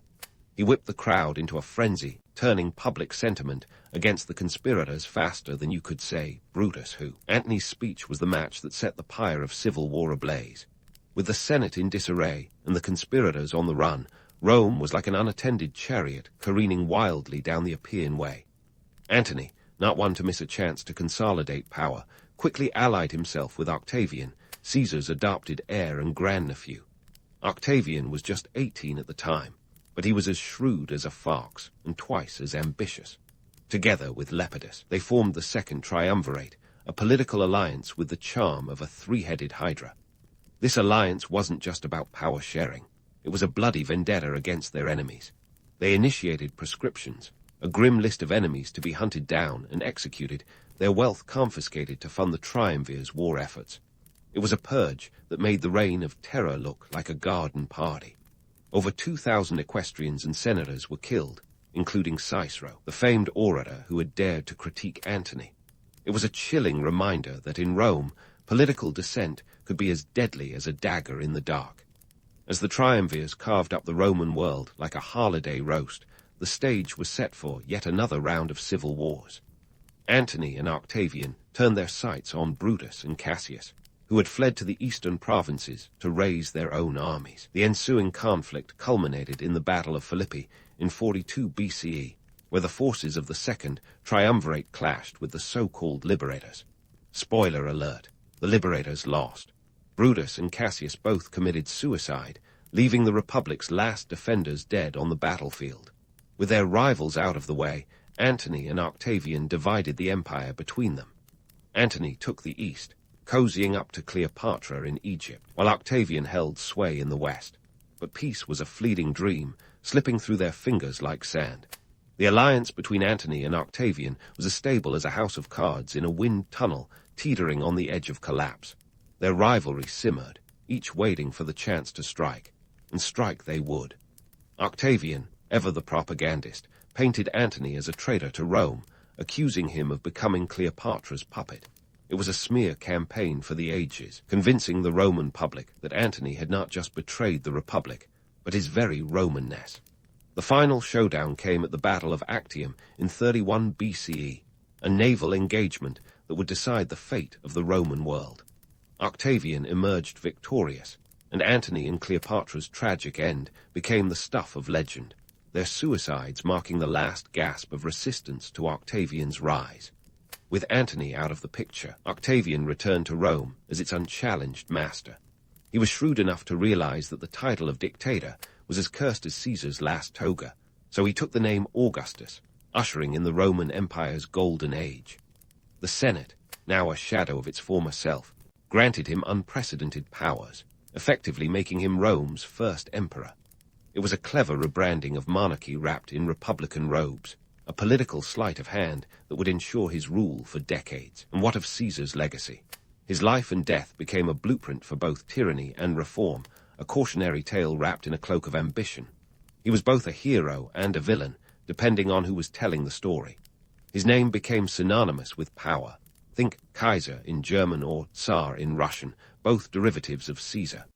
His assassination inspired countless tales of political intrigue and betrayal, from Shakespeare's plays to modern political thrillers. Caesar became a symbol, a larger-than-life figure whose shadow loomed over every subsequent ruler who dared to consolidate power. Yet, for all the myth-making, let's not forget the gritty reality. Caesar was a man who seized power by the sword, who manipulated the political system with ruthless efficiency. His reforms, while transformative, were often self-serving, designed to bolster his own standing as much as Rome's. The Julian calendar, the expansion of citizenship, even his public works, each was a calculated move to cement his legacy and secure loyalty. It's easy to romanticize Caesar as a visionary, but it's just as important to see him as he was, a product of his time, a man shaped by the cutthroat world of Roman politics. Caesar's life and assassination sparked a political revolution, but they also highlighted the fragility of the systems we build. His story is a reminder that power, once concentrated, is hard to redistribute. The Republic's ideals of shared governance and checks on authority crumbled under the weight of ambition, giving way to empire and autocracy. It's a tale as old as time, repeating through history in different guises, but with the same underlying truth. Absolute power, as they say, corrupts absolutely. As we close the chapter on Caesar's tumultuous tale, it's worth reflecting on the echoes of his legacy in our world today. The struggle between republican ideals and autocratic power is a dance as ancient as Rome itself, still playing out on the global stage. Caesar's life serves as both a warning and a lesson a narrative that continues to captivate and caution us in equal measure. In the end, his story is a testament to the complexities of leadership, the allure of power, and the enduring human drama of ambition and betrayal. So, as you drift off to sleep, lulled by the distant echoes of Roman politics, remember that history is never just about the past. It's the foundation upon which we build our own stories, each choice a thread in the tapestry of time. Caesar may be long gone, but his legacy lives on, reminding us that the line between hero and villain is often as thin as the edge of a Roman dagger. Sweet dreams, and may your ambitions be as grand, and your endings less tragic, than those of Rome's most famous dictator. In the bustling streets of early 20th century Paris, a city that thrived on croissants and existential dread, a young Simone de Beauvoir was cutting her teeth on more than just stale baguettes. Born into a bourgeois family in 1908, Simone's childhood was a paradox of privilege and constraint, much like a vintage Chanel suit that looked elegant but was impossible to breathe in. Her father, Georges, was a lawyer with a penchant for drama, announcing that Simone thinks like a man, a statement that likely made the local cafe philosophers choke on their espressos. This wasn't a compliment, by the way. It was more of an existential crisis wrapped in a gender stereotype. Simone's academic prowess was evident from the start. By the time most of us were figuring out multiplication tables, Simone was devouring philosophy books like they were the latest Harry Potter series. By 21, she passed the aggregation in philosophy, ranking second only to the soon-to-be-famous Jean-Paul Sartre. This was 1929, folks, a time when women were expected to be seen, not heard, unless they were singing in a jazz club. But Simone was nothing if not heard. Her academic achievements were like a slap in the face to conventional gender norms, and boy, did those norms deserve a good slap. Enter Jean-Paul Sartre, a philosopher with a slightly oversized forehead and a penchant for complex ideas. He and Simone met at the École Normale Supérieure, a place that churned out philosophers like a factory producing trench-coated intellectuals. Their relationship was an intellectual love affair, with a twist of bohemian rebellion. Forget roses and candlelit dinners. These two bonded over Kierkegaard and coffee-stained manuscripts. Their partnership defied every convention, like wearing socks with sandals, but somehow making it look chic. The duo decided on an open relationship, which was about as scandalous in 1930s Paris as it sounds. They had a famous pact. They were each other's necessary loves, but they were free to have contingent relationships. Cue the dramatic gasps from the bourgeoisie. This wasn't just a romantic experiment.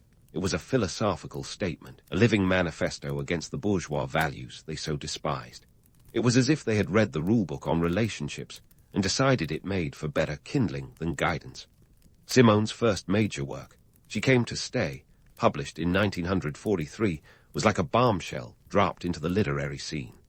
It was a fictionalized account of their relationship with Olga Kossakiewicz, a young woman who became part of their little intellectual ménage à trois. The book was a cocktail of existential crises and emotional turmoil, shaken, not stirred.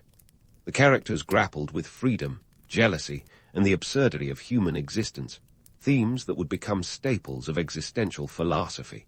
And let's be honest, nothing screams existential dread like analyzing your love life through the lens of Sartrean philosophy. Her educational background was the bedrock of her feminist ideology. The rigorous study of philosophy gave her the tools to dissect the patriarchy like a skilled surgeon. Simone wasn't just about breaking glass ceilings. She was about questioning why the ceilings were there in the first place. It wasn't enough to succeed in a man's world. She wanted to redefine what that world could be. Her feminist ideas were like intellectual grenades, exploding the comfortable myths of femininity and shaking the foundations of a society that preferred its women to be docile and decorative. Simone de Beauvoir's early life was a whirlwind of academic triumphs and philosophical awakenings. She was a force of nature, challenging the status quo with every breath. Her relationship with Sartre was both a romance and a revolution, a testament to the power of intellectual companionship and shared ideals. And through it all, Simone remained unapologetically herself, a woman who dared to think, speak, and write in a world that often preferred its women silent. Her journey was just beginning, but she had already made it clear. Simone de Beauvoir was a name that history wouldn't soon forget. And so, Simone de Beauvoir was gearing up to drop the second sex into the world like a philosophical grenade. It was 1949, a time when post-war France was picking up its pieces, trying to decide if it wanted to be a baguette-loving bastion of tradition or the avant-garde epicenter of existential thought. Spoiler alert. France, like any good existentialist, never quite made up its mind. This was a nation recovering from the trauma of Nazi occupation, grappling with its identity, and Simone's book was about to kick the door down on a discussion that had been whispered about in smoke-filled salons, but rarely shouted from the rooftops. The Second Sex was a tome, over 700 pages of relentless, incisive critique on the condition of women, with a title that seemed to suggest women were the sequel nobody asked for but everyone needed. The book was divided into 2 volumes, which was a bold move, considering most people struggle to get through a single volume these days. Volume 1, Facts and Myths, took a sledgehammer to the comfortable illusions about femininity. Volume 2, Lived Experience, was like a reality TV show of the female condition, minus the cameras, and with a lot more existential dread. Simone's existentialism wasn't just a philosophy. It was a battering ram against the status quo. She dared to ask why men were considered the default and women the deviation. It was as if she looked at the social contract and said, "Is this really the best we could do?"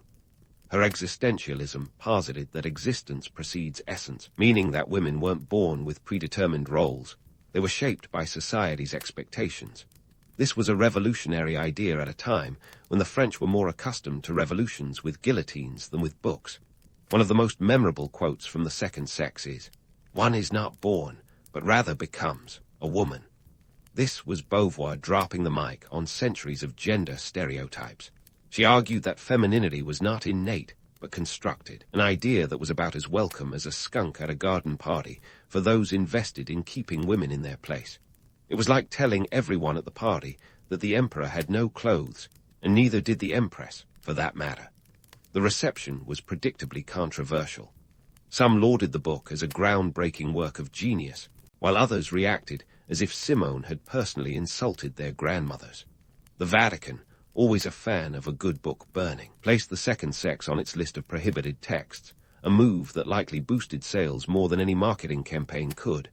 After all, nothing says must-read like papal disapproval. Public reactions were a curious mix of outrage and reluctant admiration. In the cafes of Paris, where intellectuals gathered to sip espresso and debate the meaning of life, The Second Sex was a hot topic. Some men clutched their existential pearls, fearing it was the beginning of the end for male dominance, while others were intrigued, even if they wouldn't admit it outside the safety of their book clubs. The socio-political climate of the time was ripe for such a work. France was reconstructing not just its buildings, but its very identity.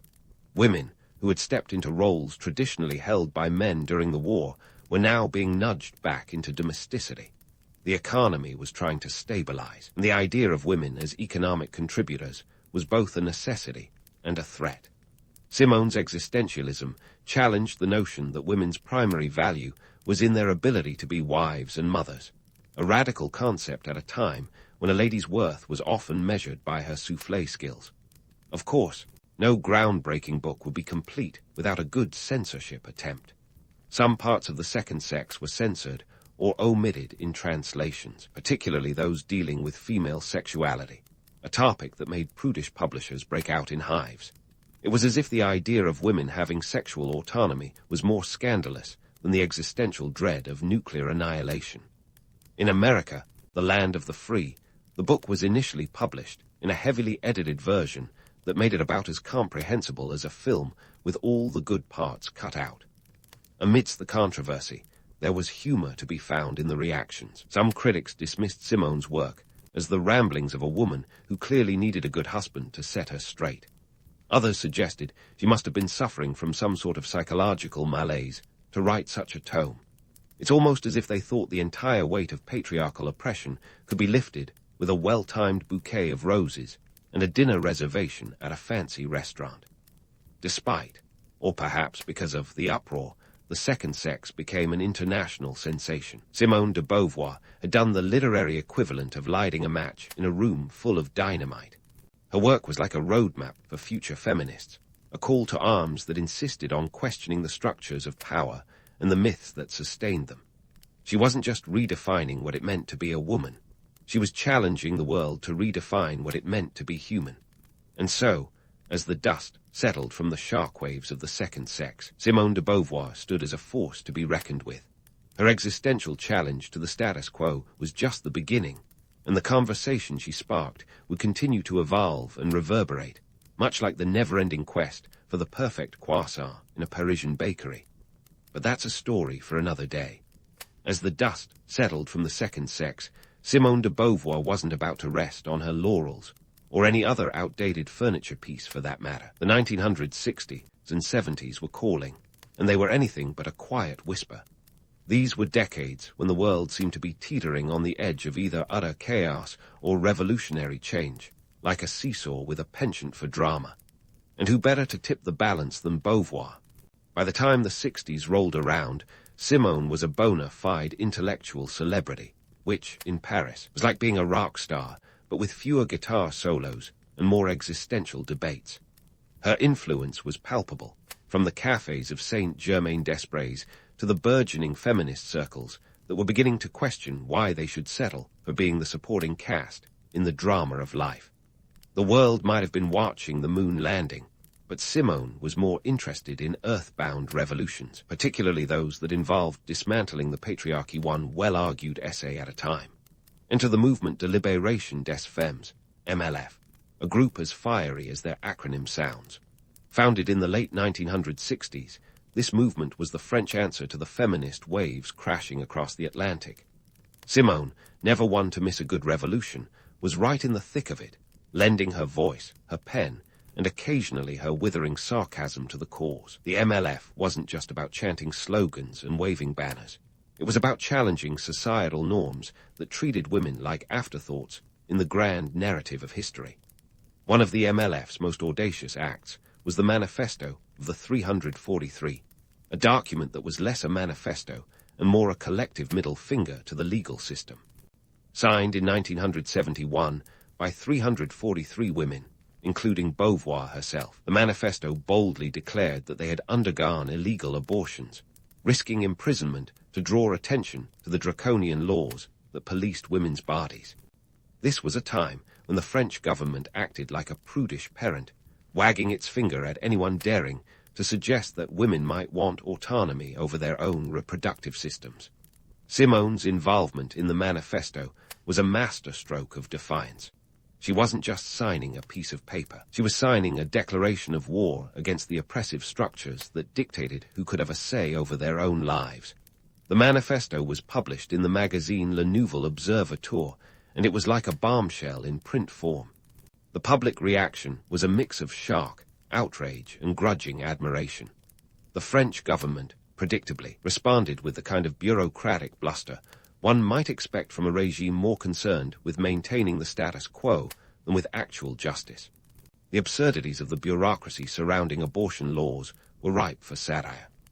Imagine a Kafkaesque nightmare where women needed permission slips to make decisions about their own bodies, written in triplicate and signed by a committee of men who had probably never seen the inside of a delivery room. It was as if the state believed that a woman's uterus was a public utility, to be regulated and monitored like the Eiffel Tower's elevator maintenance schedule. Simone, with her sharp wit and sharper pen, cut through the red tape with the precision of a seasoned surgeon. She called out the hypocrisy, pointing out that the same politicians who decried abortion as immoral were often the ones turning a blind eye to the very social conditions that made it a necessity. It was a classic case of wanting to have one's croissant and eat it too, a delightful but ultimately flawed endeavor. The economic context of the time added another layer of complexity. France, like most of the Western world in the 1970s, was facing economic challenges that made the notion of large families less feasible. Rising costs of living, coupled with stagnant wages, meant that more and more women were entering the workforce out of necessity rather than choice. Yet, the societal structures that supported working mothers were about as robust as a soggy baguette. Childcare was limited, and maternity leave was a luxury rather than a right. In this environment, the fight for reproductive rights wasn't just a matter of personal freedom. It was an economic imperative. Simone understood that the personal was political long before it became a catchy slogan. Her advocacy for abortion rights wasn't just about challenging legal frameworks. It was about redefining what it meant to be a woman in a modern society. She argued that true equality couldn't be achieved until women had control over their own reproductive choices. It was a radical idea, but then again, radical ideas were Simone's bread and butter. Throughout the 1960s and 70s, Simone de Beauvoir continued to push boundaries and provoke thought. She wasn't content with merely observing the world from her intellectual perch. She was determined to change it. Her involvement with the feminist movement was a testament to her belief that philosophy wasn't just an academic exercise, but a tool for social revolution. As the decade progressed, Simone's influence only grew. She remained a formidable figure in the feminist movement, her voice as resonant as ever. The world was changing, albeit slowly, and Simone was there to ensure that the changes were meaningful. She was a guiding light for a generation of women who were tired of being told to wait their turn. With her pen as her weapon and her intellect as her shield, Simone de Beauvoir was a force to be reckoned with, a woman who refused to be defined by the limitations of her time.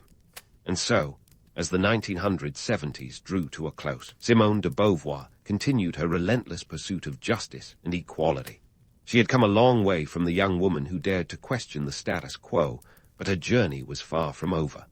The conversation she started was still evolving, much like the quest for the perfect espresso in a Parisian cafe, a pursuit that was as much about the journey as the destination. But that's a story for another day. As the 1980s dawned, Simone de Beauvoir found herself navigating the complex waters of aging with the same intellectual rigor she had applied to dissecting existential dread and societal norms.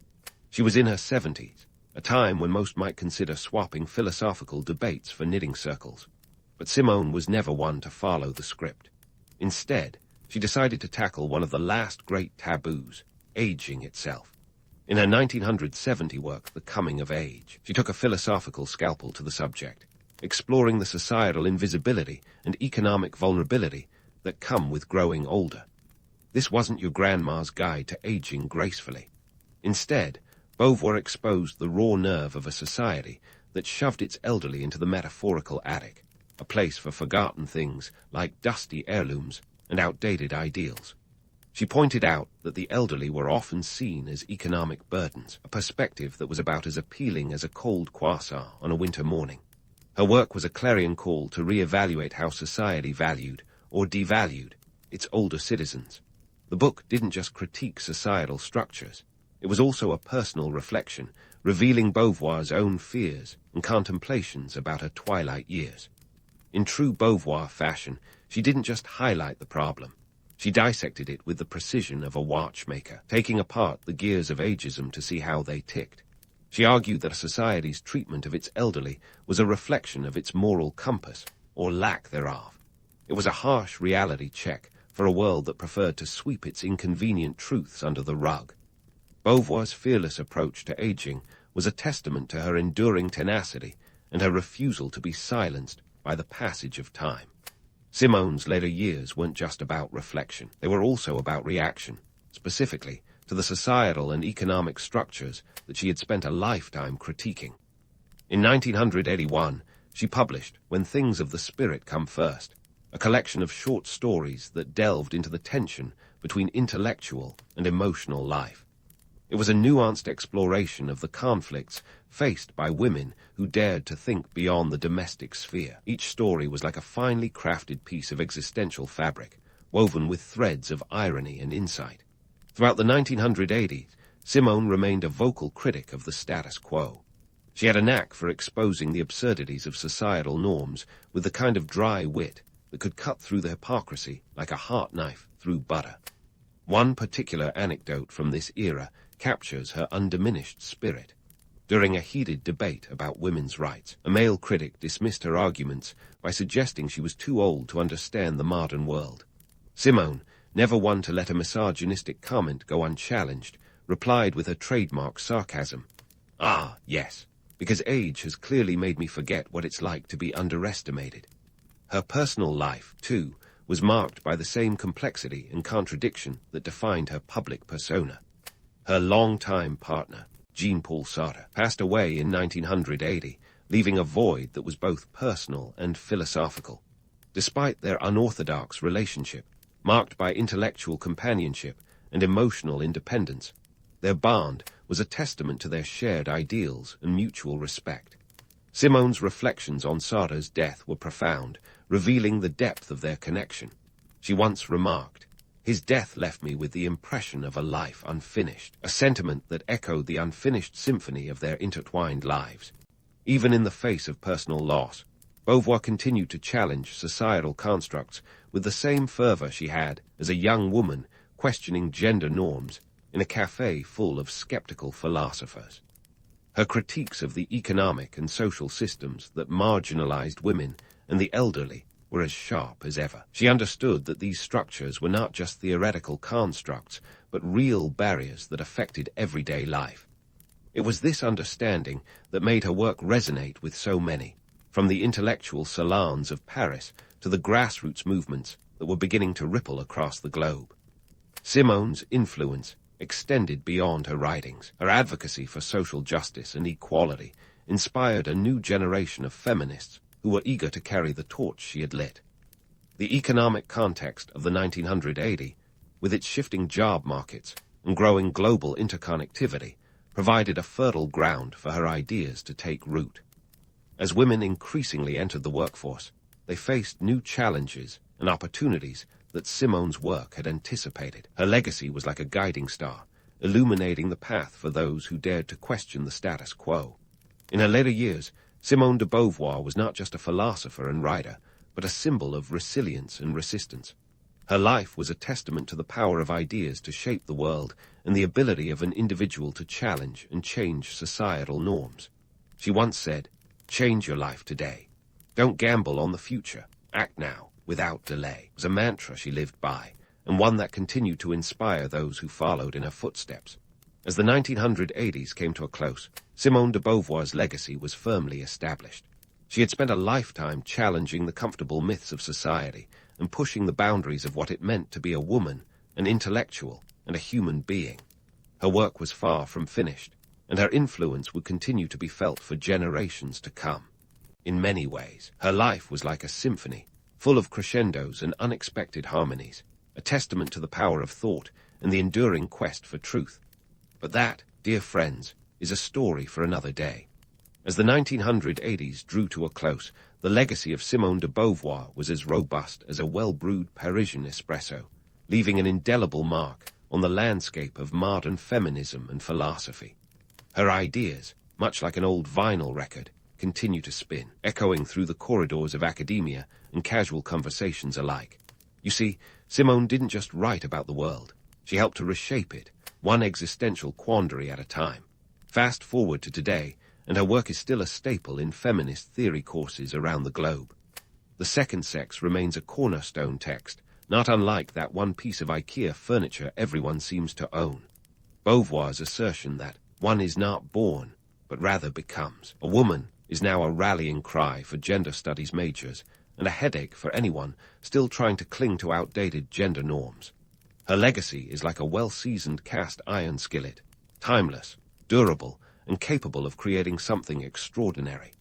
The resonance of her ideas in the 21st century can't be overstated. Simone's existential musings have found a new home in the digital age, where gender fluidity and identity politics are as hotly debated as the latest Netflix series. Her work challenges us to question the roles society assigns, reminding us that gender is as much a social construct as the notion that pineapple belongs on pizza. Debatable, and for some, sacrilege. Of course, with great influence comes great debate.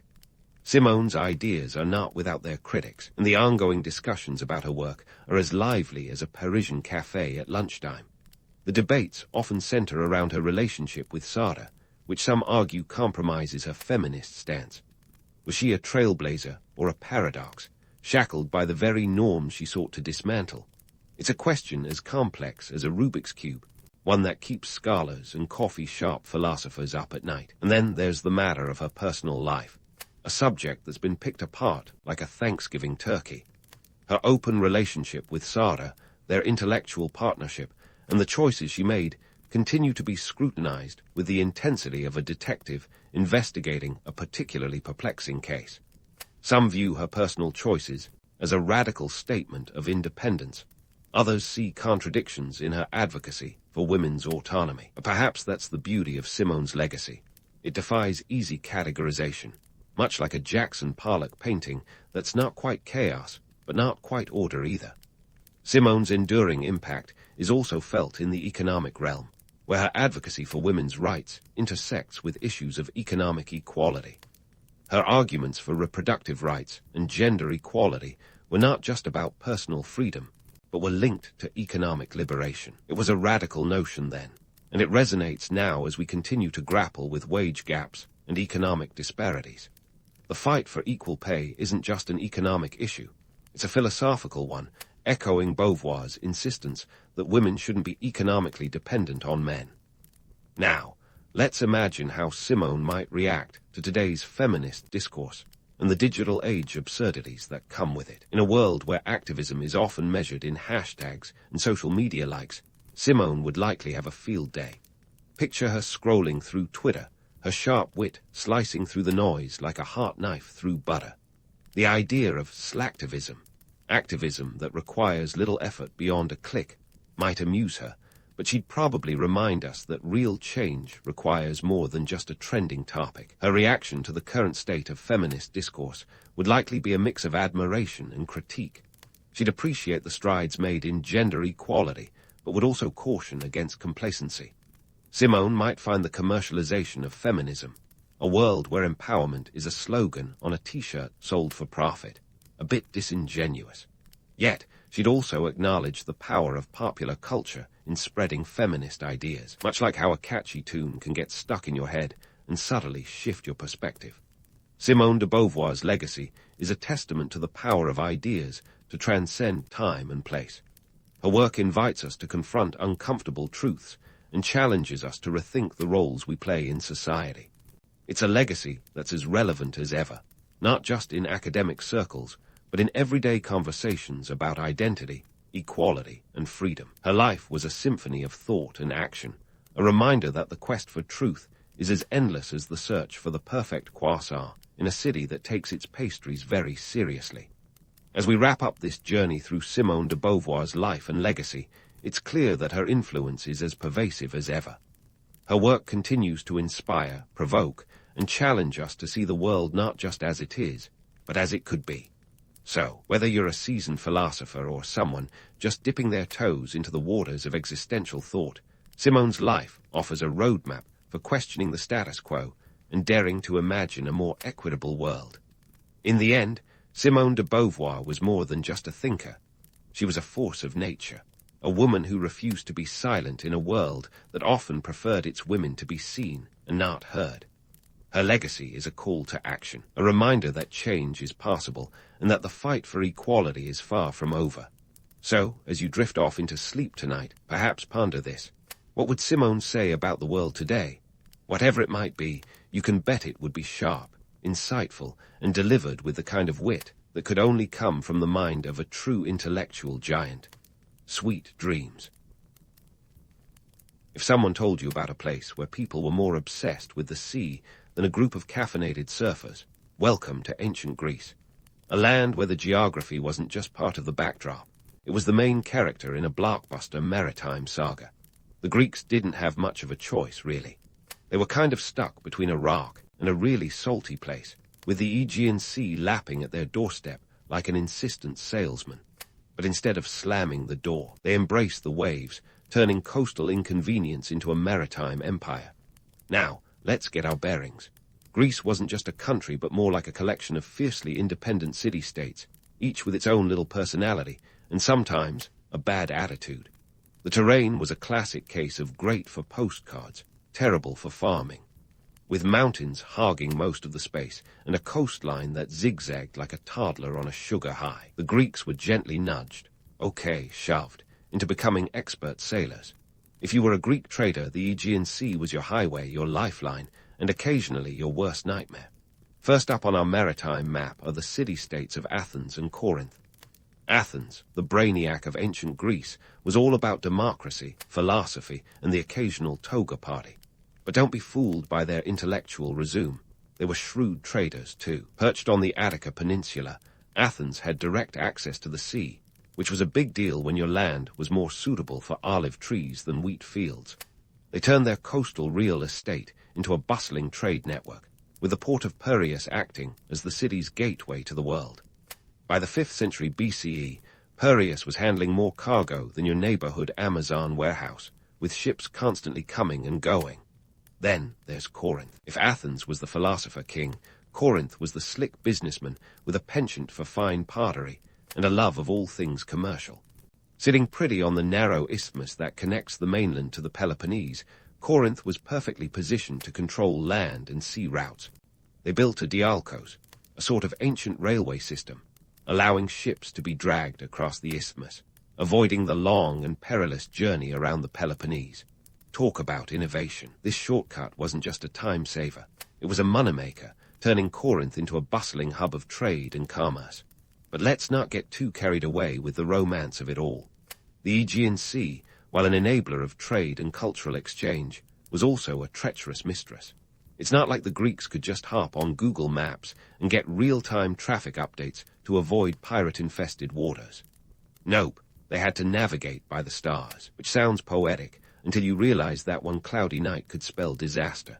And those pirates, they made Johnny Depp look like a choir boy. Sea travel was risky business.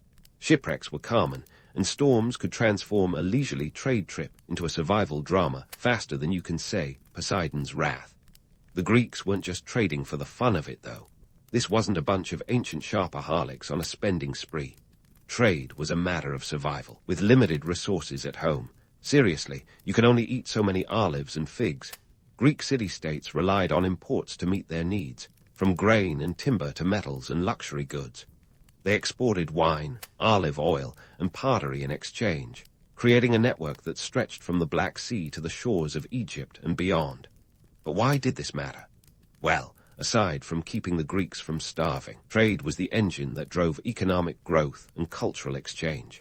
It turned Greece into a vibrant melting pot of ideas, art, and innovation.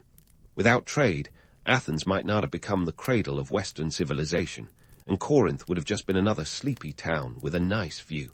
Trade routes were the veins through which the lifeblood of Greek society flowed, connecting them to distant lands and diverse peoples. Now, let's not kid ourselves. The Greeks were as competitive as a reality TV show contestant, and their city-states often squabbled like siblings fighting over the last piece of baklava. But when it came to trade, they knew how to play nice, for the most part. They formed alliances and established colonies, spreading their influence and securing trade routes. The Greeks set up shop all over the Mediterranean, from the coast of Italy to the shores of Asia Minor. These colonies weren't just trading posts, they were cultural outposts, spreading Greek language, art, and ideas far and wide.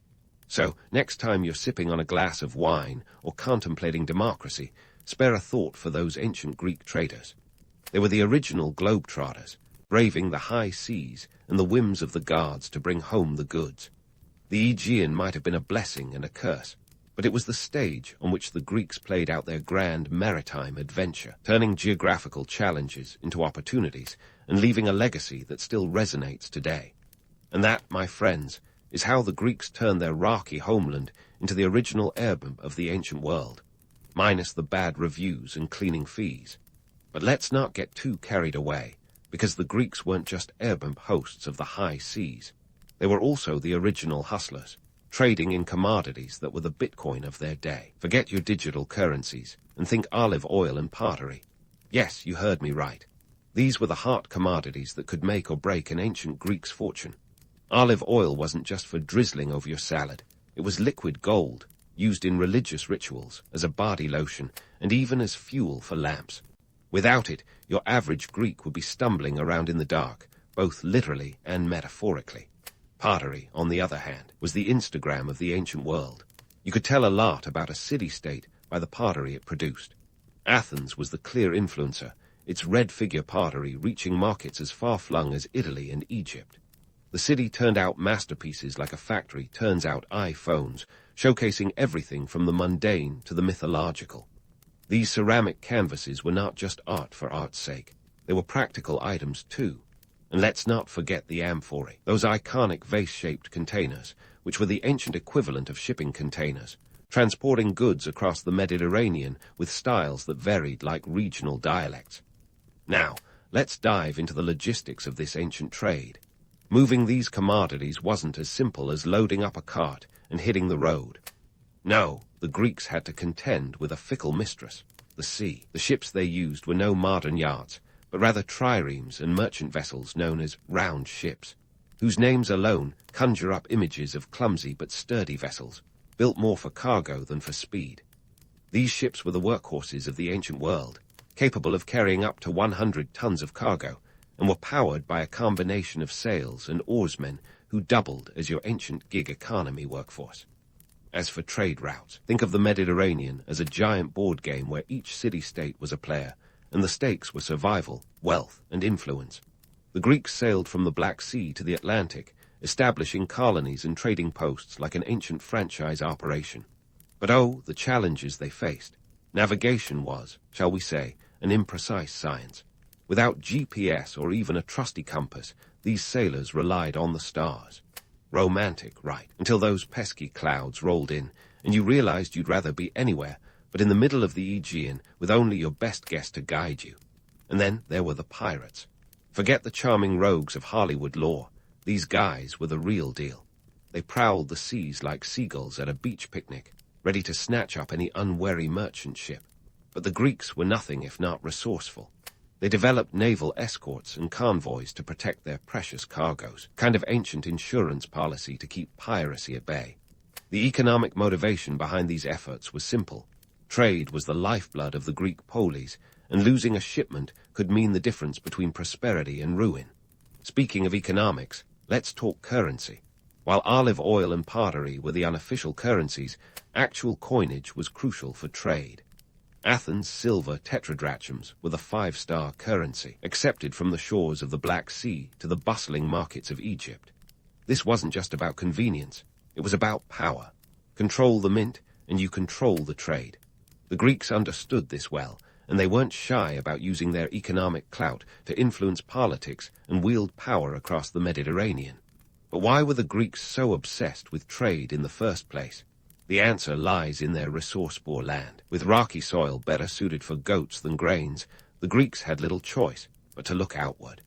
They imported what they couldn't produce, like grain from the fertile fields of Egypt and Sicily, while exporting the few things they could make in abundance.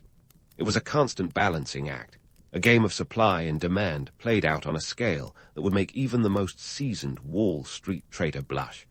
In their quest for trade dominance, Greeks also embraced cultural exchange. The sea routes didn't just carry goods, they carried ideas, art, and technology.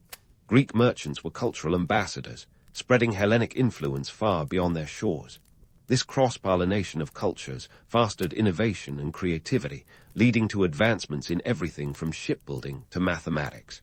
It was a time when the world felt both vast and interconnected, a tapestry of cultures woven together by the sea. Now, if this all sounds a bit too idyllic, let's not forget that ancient trade was no walk in the Acropolis. The Greeks faced constant threats from rival powers and shifting alliances. The Persians, for example, weren't exactly thrilled about Greek expansion and had their own ideas about who should control the lucrative trade routes. Conflicts like the Greco-Persian Wars were as much about economic interests as they were about territorial ambitions, with trade routes often serving as the chessboard on which these great powers played their games. And let's talk about those trade routes. They were as complex and dynamic as any stock market, with each city-state vying for a piece of the action. Corinthian traders might have sailed to the Adriatic, while Athenian merchants focused on the Black Sea. These routes were constantly shifting, adapting to political changes, natural disasters, and even technological advances. It was a world in flux, where today's opportunity could be tomorrow's dead end. So, as the Greeks navigated these treacherous waters, both literal and metaphorical, they left an indelible mark on history.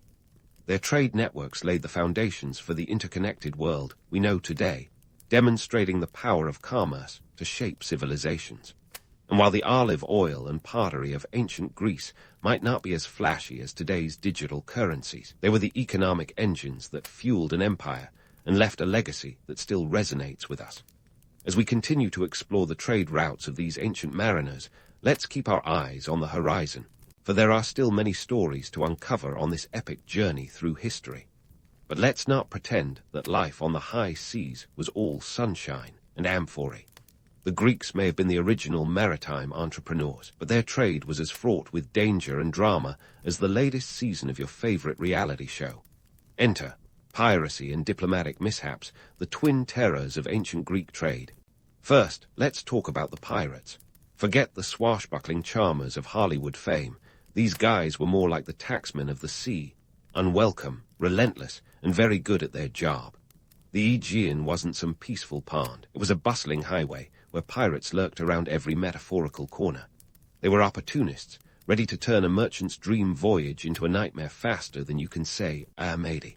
And while it might be tempting to romanticize them as rebel outlaws, the reality was a lot grimmer. Pirates were a constant threat to Greek traders, eager to relieve them of their precious cargoes of wine, grain, and you guessed it, olive oil. The Greeks, ever resourceful, didn't just sit around and hope the problem would go away. No, they took to the waves with a vengeance, developing naval escorts and armadas to protect their floating investments. Athens, in particular, was a powerhouse, maintaining a formidable navy that wasn't just about scoring victories in battle, but also about keeping those pesky pirates at bay. And when diplomacy failed, the Greeks weren't shy about using good, old-fashioned force to protect their interests. It was the ancient equivalent of beefing up security or getting the biggest dog on the block, whichever is more your style. But if you think the sea was the only battlefield, think again. The Greeks were experts at turning every little hiccup into a political drama worthy of its own soap opera. Diplomatic faux pas were as common as philosophical debates, with trade missions often turning into a delicate dance of alliances and rivalries. Greek city-states were like those frenemies who smile in your face while secretly plotting your downfall. One misstep at the negotiating table could send your trade mission spiraling faster than a Spartan in a toga race. Take the infamous Megarian decree, for example. In the 5th century BCE, Athens decided to flex its political muscles by imposing trade sanctions on Megara, a neighboring city-state, essentially banning them from using Athenian harbors and markets. Why, you ask? Because Megara had allegedly violated sacred land and sided with Sparta, Athens' arch-nemesis. Talk about taking things personally. This decree was a classic case of politics messing with trade, leading to escalating tensions that contributed to the outbreak of the Peloponnesian War, a conflict that would shake the Greek world to its very core. Yet, amid the chaos and conflict, something beautiful happened: cultural exchange. The Greeks weren't just trading goods, they were trading ideas, art, and technology. The Mediterranean became a melting pot, where the cross-pollination of cultures sparked creativity and innovation. The Greeks borrowed from the Egyptians, the Phoenicians, and anyone else who had something interesting to offer. It was globalization in its infancy, proving that human curiosity and the desire to connect have always been powerful forces. Picture Greek merchants arriving in Egypt, not just to exchange olive oil for grain, but also to soak up the wisdom of Egyptian mathematics and medicine. Or consider the influence of Phoenician shipbuilding techniques on Greek naval architecture, allowing them to build faster, more efficient vessels. These interactions were the catalysts for progress, the sparks that ignited the flame of innovation. It's a reminder that while trade can be a cutthroat business, it can also be a bridge between worlds, a testament to our shared humanity. And let's not forget the cultural ambassadors of the time, the traders themselves. These intrepid individuals were the original globetrotters, bringing back not just goods, but stories and ideas that would enrich Greek society. Imagine the tales they'd tell upon their return, of exotic lands, strange customs, and the occasional diplomatic blunder that threatened to turn their adventure into a full-blown disaster. Their experiences helped to shape Greek culture, infusing it with new perspectives and ideas that would resonate for centuries. So, while it's easy to get swept up in the romance of ancient Greek trade, let's not forget the grittier realities. The Greeks navigated a world of uncertainty, where pirates, politics, and the whims of the guards could make or break their fortunes. Yet, through it all, they forged connections that transcended borders, laying the groundwork for a globalized world long before the term was even coined. They were pioneers in every sense of the word, and their legacy is a testament to the power of trade to transform societies. As we continue our journey through the ancient Greek trade routes, let's remember the lessons they taught us. That the sea is both a barrier and a bridge. That trade is as much about ideas as it is about goods, and that even in the face of adversity, there's always room for a little innovation. There's still much to explore, so let's keep our eyes on the horizon and our minds open to the stories yet to be uncovered. Speaking of stories yet to be uncovered, let's pivot to the myth-busting reality of Greek maritime power. If you think the ancient Greeks were all about epic voyages and heroic sea battles, think again. Sure, Homer painted a picture of Odysseus battling monsters and guards on his way home, but the reality was less Clash of the Titans and more logistical nightmare, the Mediterranean edition. First off, let's get one thing straight. Greek ships weren't exactly the luxury liners of their time. Forget about plush cabins and all-you-can-eat buffets. These vessels were more like floating sardine cans. Your average Greek trireme was about 120 feet long, with the narrowest of decks, and crammed with 170 rowers who probably smelled like a gym locker room after a marathon. These ships were built for speed and maneuverability in battle, not comfort or cargo space. The romantic image of a grand naval armada traversing the seas, more like a cramped, sweaty reality, where the biggest luxury was not having to row. But let's dive deeper into the archaeological evidence that bursts the bubble of Greek maritime supremacy. While ancient texts speak of mighty fleets, archaeology often tells a different story. For example, the so-called Athenian navy was indeed a force to be reckoned with, but it wasn't invincible. In fact, during the Peloponnesian War, Athens lost hundreds of ships to storms and enemy action. Imagine being an Athenian admiral, watching your fleet get decimated by a particularly angry Poseidon. Not exactly the stuff of legends, but it was the harsh reality of ancient naval warfare. And while we're on the topic of naval prowess, let's not forget that the Greeks weren't the only game in town. The Phoenicians and Egyptians were also formidable seafarers, often giving the Greeks a run for their money. Greek dominance in the Mediterranean wasn't a given. It was a constant struggle for control, with every city-state vying for supremacy. The romantic notion of a unified Greek front sailing the seas is more myth than fact. In reality, it was a dog-eat-dog world out there, with alliances as stable as a house of cards in a windstorm. Now, let's talk environmental impacts, the kind of inconvenient truths the Greeks conveniently left out of their epic narratives. You see, ancient Greeks were a bit like that friend who's really into recycling, but forgets to mention their gas-guzzling SUV. Their maritime activities were far from environmentally friendly. Deforestation was rampant as they cleared woodlands to build ships and fuel their growing naval ambitions.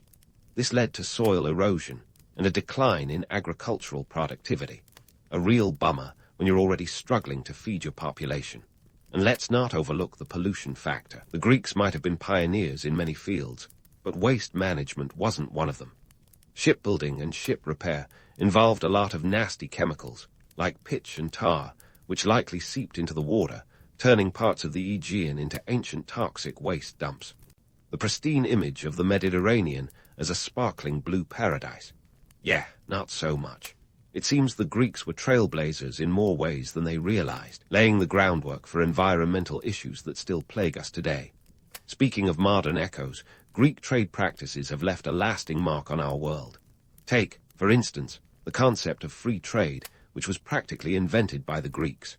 By establishing colonies and trade networks, they created a system where goods, ideas, and people flowed freely across borders. This wasn't just about economic gain.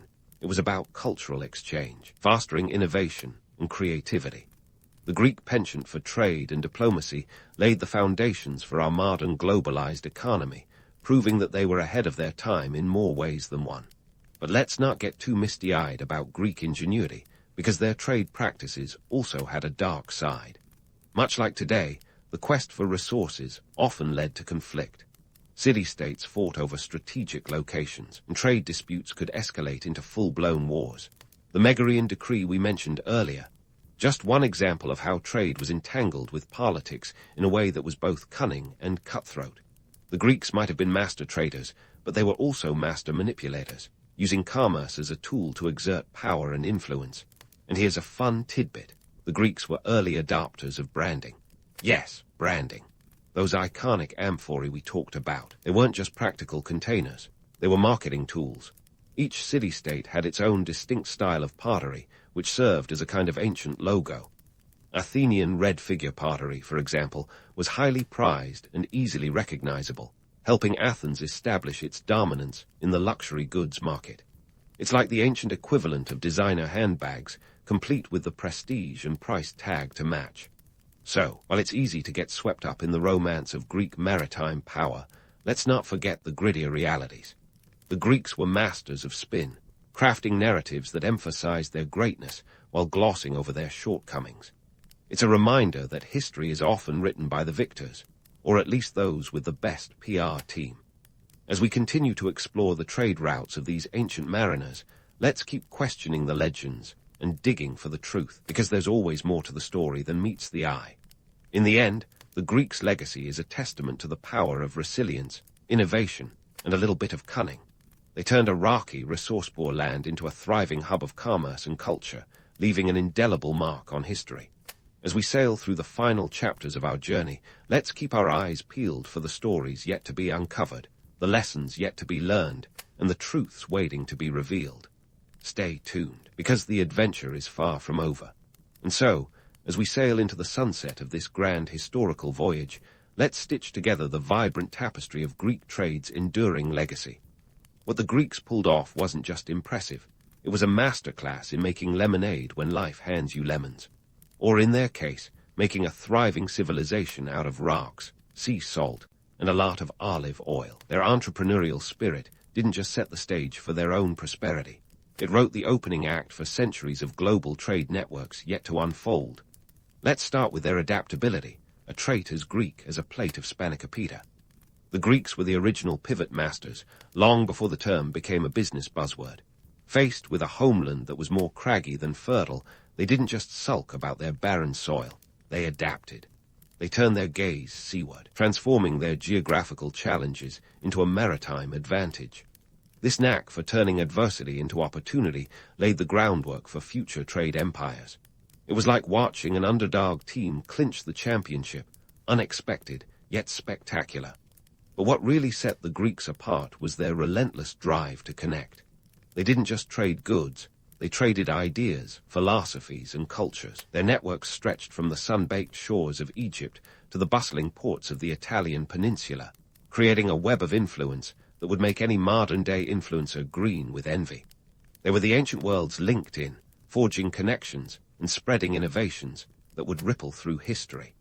This cultural cross-pollination was the real treasure of their trade routes, far more valuable than the finest amphorae of wine. In terms of economic impact, the Greeks had their fingers in every pie. Their trade wasn't just about survival.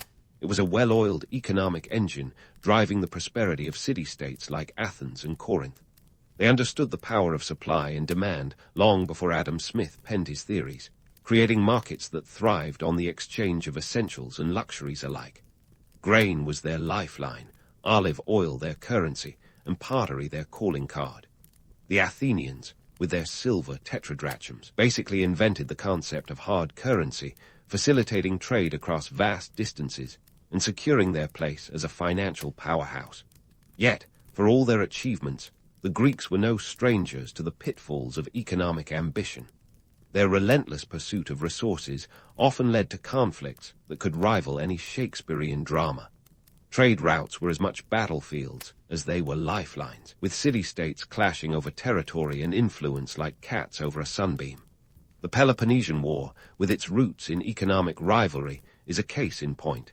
It was a stark reminder that trade, while a force for growth, could also be a catalyst for conflict, a lesson that still echoes in boardrooms and trade negotiations today.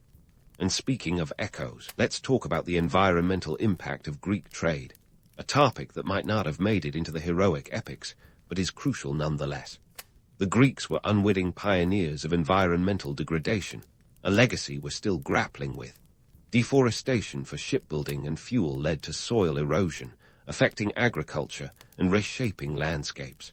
It's a poignant reminder that progress often comes at a cost, a theme as relevant today as it was in the age of triremes and togas.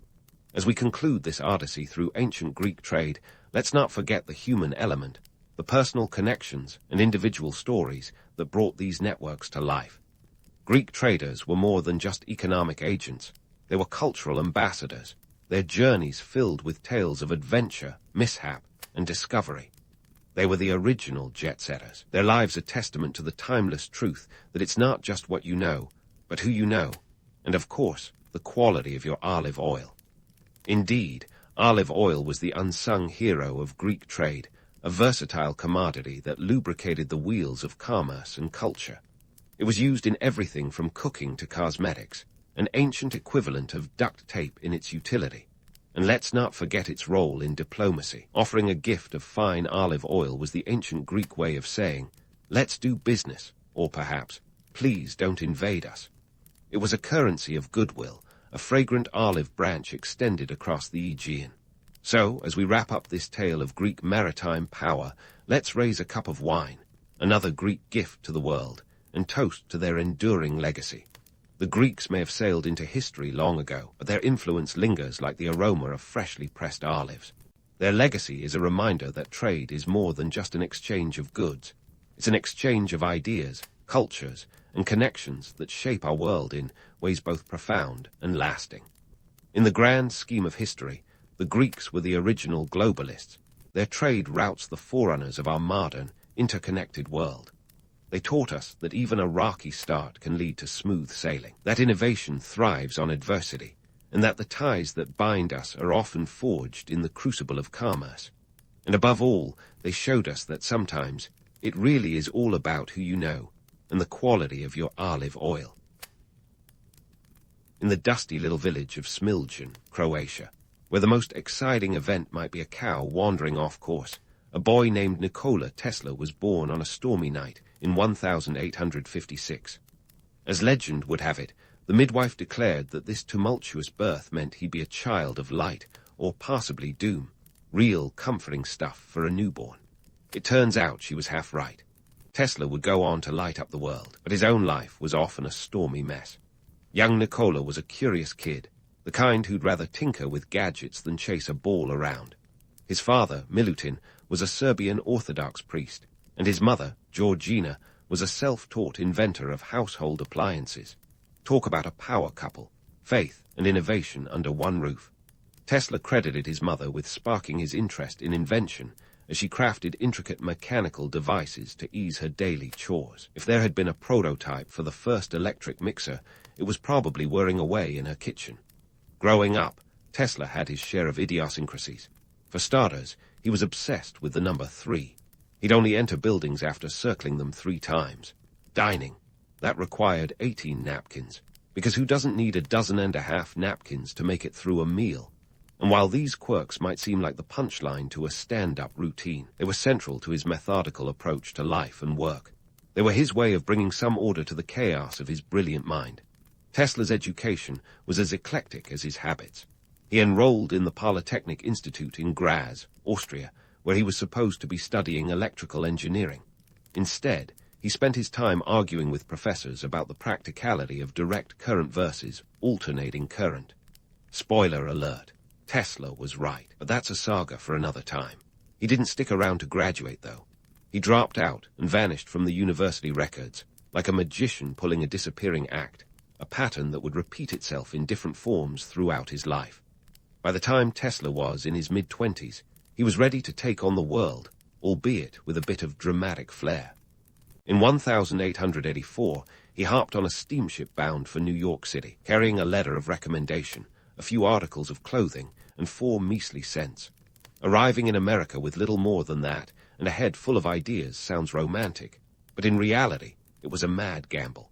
He didn't speak English fluently, had no job lined up, and was essentially betting on his knack for invention to save him from poverty.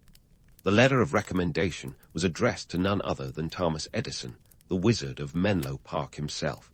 It famously read, "I know two great men, and you are one of them. The other is this young man." Edison, who probably had more letters of recommendation than he did light bulbs, took notice. Tesla got a job offer, but it wasn't exactly the dream gig he envisioned. He was tasked with improving Edison's direct current generators.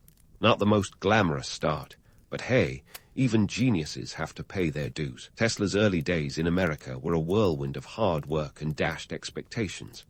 Edison offered him $50,000, equivalent to about $4 million today, for a specific engineering project.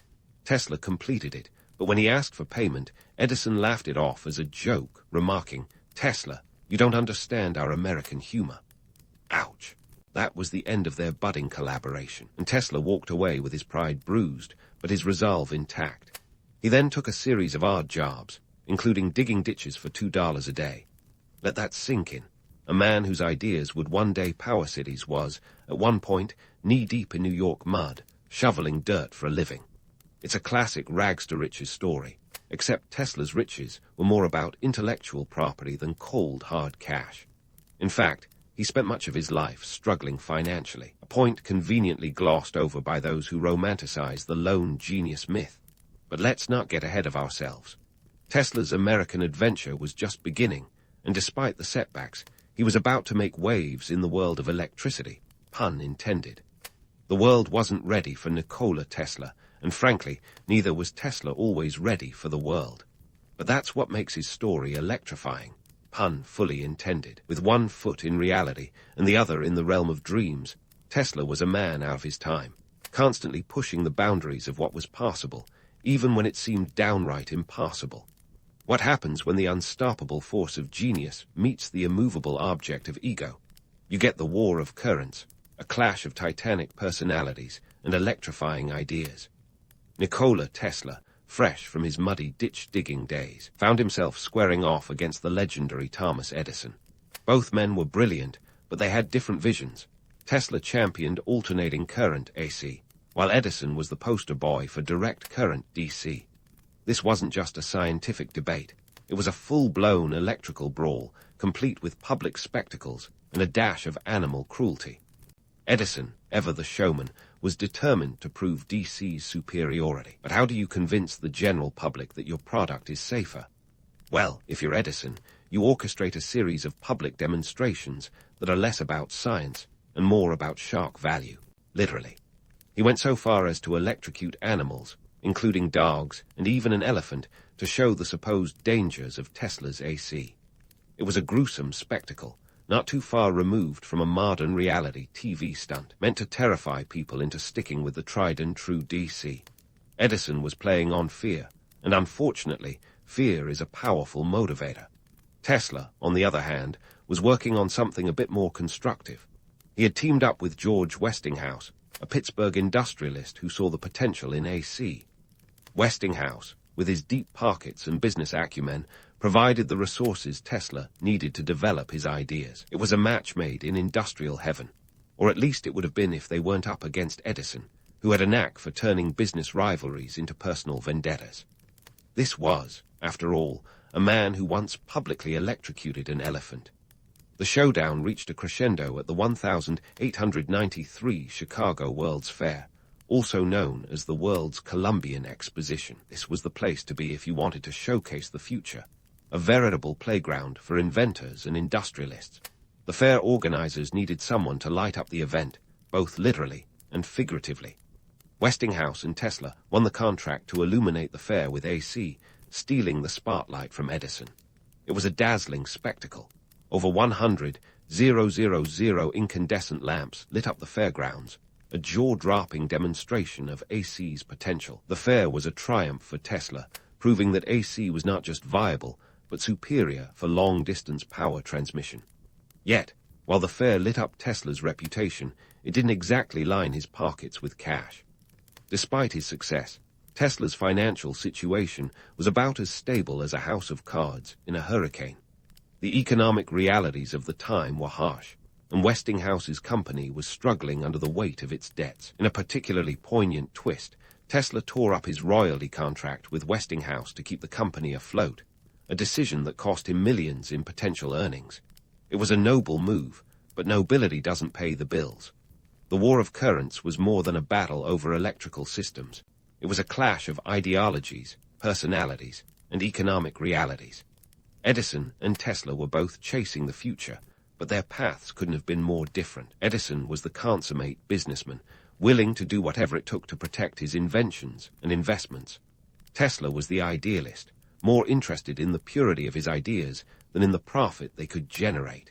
It was a classic case of pragmatism versus idealism, and while Tesla won the battle at the World's Fair, the war for financial stability was far from over. The triumph of AC at the World's Fair turned the tide in Tesla's favor, but it didn't erase the economic challenges he faced. Despite his genius, Tesla was often outmaneuvered in the business world, and his financial struggles were a constant companion. Unlike Edison, who had a knack for turning ideas into cash, Tesla was more interested in the pursuit of knowledge for its own sake. It was a romantic notion, but romance doesn't keep the lights on. As the dust settled from the War of Currents, Tesla's vision for electricity was becoming a reality. AC power lines were stretching across the country, setting the stage for modern electrical infrastructure. But while the world was beginning to see Tesla's brilliance, the man himself was still grappling with the harsh realities of his time. The economic and political landscape was shifting, and Tesla, ever the dreamer, was navigating it with the kind of hope that only a true visionary could muster. So, while Tesla's AC was illuminating cities and transforming industries, his personal life was a different story. He remained an enigma, a man out of sync with the world around him. His mind was a whirlwind of ideas, but his bank account told a different tale.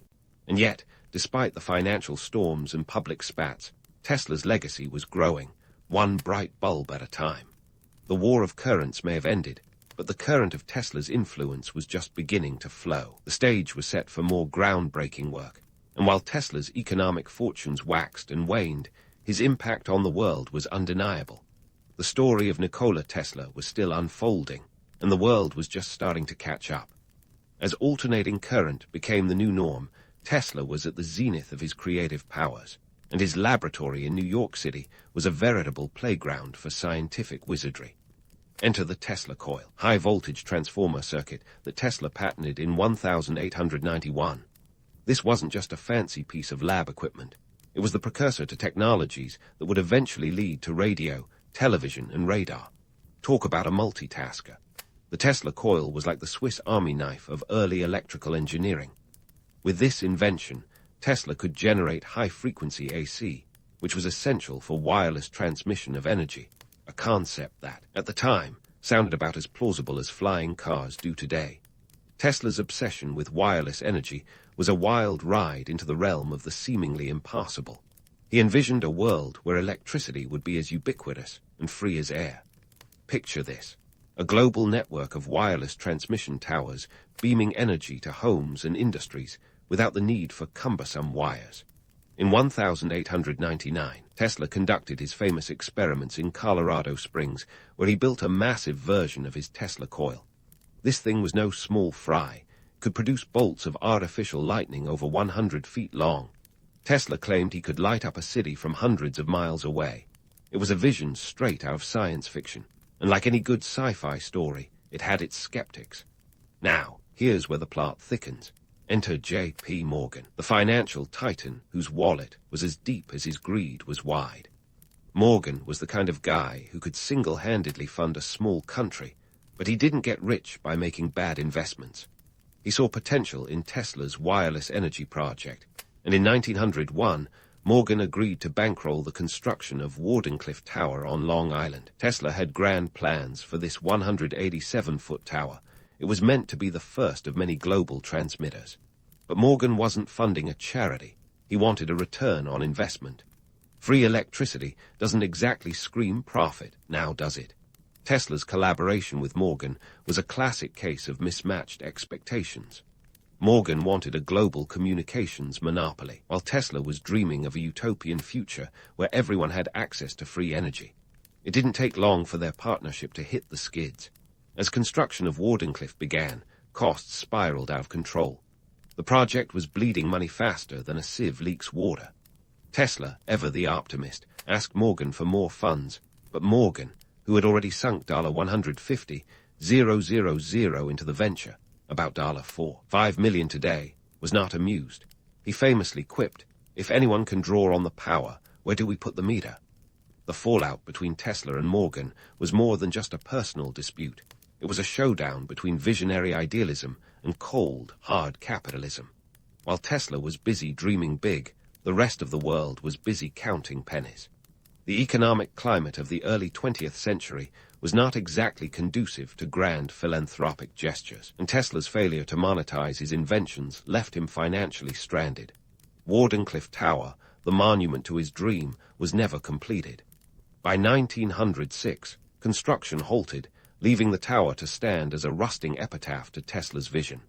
In the aftermath, Tesla was left disillusioned, but not defeated. He continued to innovate and patent new ideas, but the commercial success he craved remained elusive. His dreams of wireless energy faded into memory, but his legacy as a pioneer of electrical engineering endured. The myth of Tesla as the lonely genius, unappreciated in his time, is a romantic one. Yet, it glosses over the reality that Tesla, for all his brilliance, was not the best businessman. He was a man out of step with the economic realities of his age. Tesla's vision for free global electricity wasn't just ahead of its time. It was also fundamentally at odds with the capitalist framework of the early 20th century. The world wasn't ready to embrace a system that didn't fit neatly into the profit-driven paradigm. In a twist of irony, Tesla's idealism was both his greatest strength and his Achilles heel. While his inventions laid the groundwork for modern electrical systems, his inability to commercialize them left him financially destitute. By the time of his death in 1943, Tesla was living in a New York hotel, racking up unpaid bills and feeding pigeons in the park, a far cry from the man who once lit up the world. Despite the financial wreckage, Tesla's influence can still be felt today. His ideas on wireless energy are being revisited in the age of Wi-Fi and wireless charging.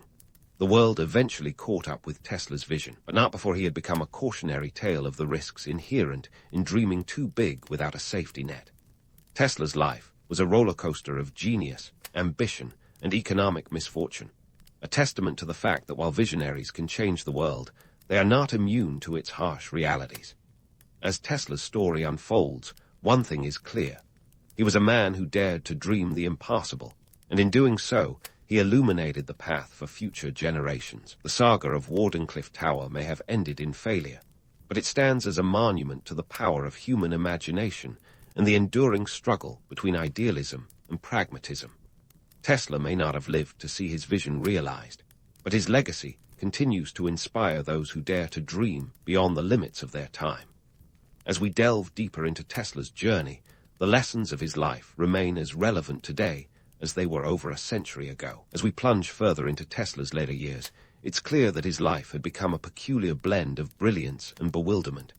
After lighting up the world with alternating current, Tesla's career trajectory took a nosedive, and it wasn't just because of a lack of funds.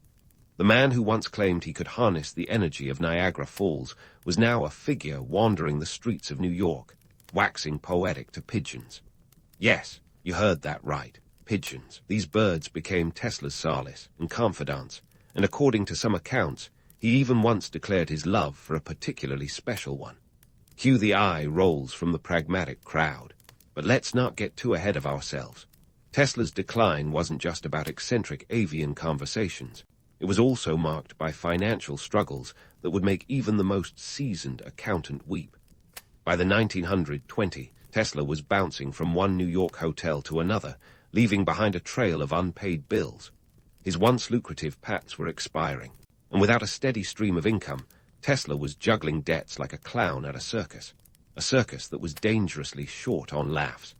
Amidst this financial turmoil, Tesla continued to invent, albeit with diminishing returns. One of his later and most infamous inventions was the ominously dubbed death ray, officially called a particle beam weapon. Tesla's death ray was supposed to be a device capable of shooting down aircraft from hundreds of miles away. Talk about a weapon of mass confusion. In reality, the death ray was more myth than machine, an idea that never left the drawing board but certainly captured the public imagination. Newspapers of the time had a field day with it, and Tesla, ever the showman, didn't shy away from adding fuel to the speculative fire. The idea of a death ray was ripe for misunderstanding. Some saw it as a miracle weapon that could end wars before they started, while others feared it might trigger the apocalypse. The truth was far less dramatic. Tesla never built a working model. But facts have never really stood in the way of a good story, have they? The death ray became part of the Tesla lore, an emblem of his unyielding belief in science fiction becoming reality, though it was often more fiction than science. As the years rolled on, Tesla's penchant for the fantastical only grew. He made claims about future technologies that, at the time, seemed as plausible as unicorns dancing on rainbows. Wireless communication, interplanetary communication, and anti-gravity devices were all part of his vision. If you think the internet is a wild place now, imagine Tesla's brain as the original think tank of the bizarre and the brilliant. Man was essentially a human version of Ripley's Believe It or Not. Despite his waning influence, Tesla's later years went entirely void of contributions. He continued to patent inventions, some of which were quietly brilliant, if not commercially successful. His work on bladeless turbines, for example, showcased his relentless pursuit of efficiency and innovation. But without financial backing, and with his reputation leaning more towards the eccentric than the esteemed, these inventions never received the attention they deserved. By the late 1930s, Tesla was a living legend, though not always for the reasons he'd hoped. His public image was a curious mix of admiration and pity. While some hailed him as a genius ahead of his time, others saw him as a relic of a bygone era, a man who spoke of future wonders while struggling to keep the lights on, literally. Tesla had become more myth than man, a character in his own cautionary tale of how genius without grounding can lead to ruin. The public's fascination with Tesla took on a life of its own, and stories about his quirks were as popular as his scientific musings. His aversion to pearls, his fastidious dining habits, and his obsession with the number 3 were all fodder for the gossip mill. These eccentricities were endearing to some, baffling to others, but they painted a picture of a man who was as much a mystery in life as his inventions were in function. As Tesla's life drew to a close, he remained deeply engaged with his visions for the future, even as his present was marked by solitude and financial strife. He died on January 7, 1943, in room 3327 of the New Yorker Hotel, leaving behind a legacy that was as electrifying as it was enigmatic. His death went largely unnoticed in the press at the time, overshadowed by the ongoing chaos of World War II. But for those who knew of his work, it was the end of an era, the closing chapter of a life that had been as unpredictable as the flashes of lightning he so loved to conjure. In the years following his death, Tesla's legacy underwent a dramatic transformation. He became a symbol of the misunderstood genius, the ultimate underdog whose ideas were too grand for his time. Modern technology has vindicated many of his concepts, and the myth of Tesla has only grown stronger with each passing decade. Today, he's celebrated as a pioneer whose influence reaches far beyond his patents and prototypes. Yet, Tesla's story is as much a cautionary tale as it is an inspiring one. It's a reminder of the fine line between genius and madness, of the perils of dreaming big without a safety net, and of the harsh realities that even the brightest minds can't always outsmart. In the end, Tesla was a man who dared to dream beyond the stars, whose life was a testament to the power of imagination and the dangers of losing oneself in it. And while his story might not have ended with riches or fanfare, his impact on the world, and the world's yet to be, remains undeniable.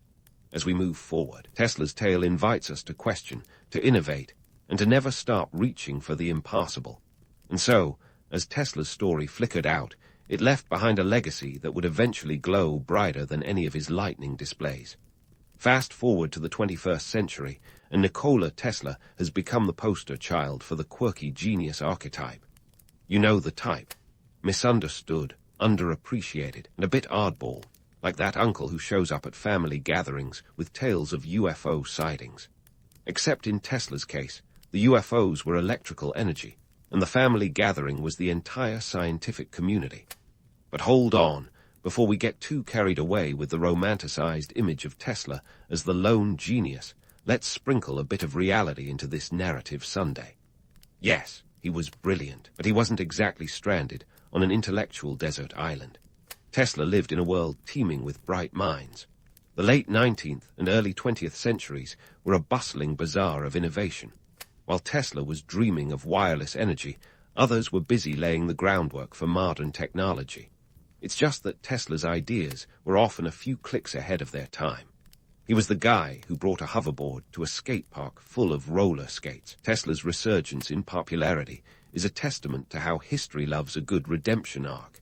He's become a kind of cult hero, a figurehead for anyone who's ever felt like their ideas were too wild for the mainstream. And let's face it, in a world where tech giants like Elon Musk name their companies after him, Tesla has become the rock star of inventors. But why is that? Well, part of it is the undeniable allure of the underdog story. We love the narrative of the overlooked genius sticking it to the man. It's the kind of story that makes Hollywood drool. Yet, the reality is, Tesla's genius wasn't just about being misunderstood or tragically unappreciated. It was about vision that saw beyond the immediate profit margins and into the realm of what could be. Take wireless technology, for instance. Tesla was all about cutting the cord long before the phrase became synonymous with ditching cable TV. In fact, concepts like Wi-Fi and Bluetooth can trace their lineage back to his dream of a wireless world. The man was essentially the grandfather of the Internet of Things, a full century before the term existed. Modern tech companies have caught onto Tesla's visionary spirit like hipsters discovering vinyl. They're not just inspired by his inventions, but by his relentless pursuit of the future. Tesla's concept of harnessing renewable energy has found new life in our current eco-conscious era. Solar panels, wind turbines, and even the electric cars we see zipping around today owe a nod to Tesla's dream of sustainable energy. He was the original green energy advocate, though he probably wouldn't have put it in such buzzword-friendly terms. But let's not kid ourselves. Bringing Tesla's ideas to life requires more than just admiration. It takes cash, and plenty of it. The economic context of Tesla's day didn't exactly roll out the red carpet for his ideas. His vision of free energy clashed head-on with a capitalist system that demanded profit for every kilowatt. In contrast, today's tech landscape is a bit more forgiving, thanks to venture capitalists who are willing to fund ideas that sound like they belong in a science fiction novel. If only Tesla had been born a century later, maybe he'd be the one tweeting from Mars. Tesla's life is a poignant reminder of the gap between having a great idea and making it a reality. For all his brilliance, he struggled to navigate the treacherous waters of early 20th century capitalism. And yet, despite the financial woes and the pigeon friendships, his ideas have endured, influencing everything from the smartphone in your pocket to the power grid lighting up your city. His story is an electrifying blend of myth and reality, a testament to the power of ideas that refuse to die. As we wrap up our journey through the life and legacy of Nikola Tesla, it's clear that his story is more than just a historical footnote. It's a lesson in perseverance, a saga of innovation, and yes, a cautionary tale of what happens when visionaries collide with the harsh realities of their time. Tesla's life was a roller coaster, one where the highs were as dizzying as the lows. But through it all, he left us with a legacy that continues to illuminate the path to the future. In the end, Tesla's enduring appeal lies in his refusal to be boxed in by the limitations of his era. He was a man who dared to dream the impossible, and in doing so, opened up new worlds of possibility for the rest of us. So, as you switch on a light or connect to Wi-Fi, spare a thought for the man who envisioned a world where such wonders were not only possible, but inevitable. Tesla's story is far from over. It's still being written, one innovation at a time. And who knows? Maybe one day, we'll finally catch up to his vision and realize that the future he imagined is not just a dream, but a reality waiting to be claimed. In 240 AD, long before influencers roamed the earth and posted their every move, a young girl named Zenobia was busy amassing a real empire, one silk thread at a time. Born in Palmyra, a city with a name that sounds like it should be on a futuristic theme park ride, Zenobia was destined for greatness. or at least for some serious historical footnotes. Nestled smack dab in the middle of the Syrian desert, Palmyra was a jewel of a city, glittering like a mirage on the ancient Silk Road. This was not just any trade route. It was the arterial highway of commerce, where East met West and Silk met. Well, anyone who could afford it. Palmyra was the kind of place where you could find a camel trader debating philosophy with a Roman senator while a Persian merchant haggled over the price of spices. It was a bustling metropolis, a cultural buffet, and Zenobia was right at its center, absorbing languages like a sponge. By the time she was a teenager, she spoke Greek, Aramaic, and Latin with the fluency of a well-traveled diplomat. This linguistic prowess was less about casual Duolingo sessions and more about survival in a city that was a veritable Babel. Zenobia's education wasn't just a list of languages. She was schooled in the classics, reading Homer and Plato like they were the ancient equivalents of a Netflix binge. Her tutors probably didn't know they were shaping a future queen, but they certainly equipped her with the intellectual arsenal to challenge the status quo. Now, let's talk marriage, because what's a good story without a little matrimonial intrigue? Zenobia tied the knot with King Septimius Odenathus, a man whose name might be longer than their marriage, but whose influence was undeniable. Odenathus was the ruler of Palmyra, a title that came with great responsibility, and presumably a pretty snazzy crown. Their union was more than just a match made in heaven. It was a strategic alliance that would make any Game of Thrones fan giddy. Together, they were poised to turn Palmyra from a trade stop into an empire. Yet, while Zenobia was carving out her niche, Palmyra was busy being a melting pot of cultures. The city was a magnificent mishmash of Roman, Persian, and Arab influences. Its architecture boasted grand colonnades and temples that could put even today's skyscrapers to shame. You'll find that in the ancient world, cities were often as much about showing off as they were about governance. Palmyra was no exception.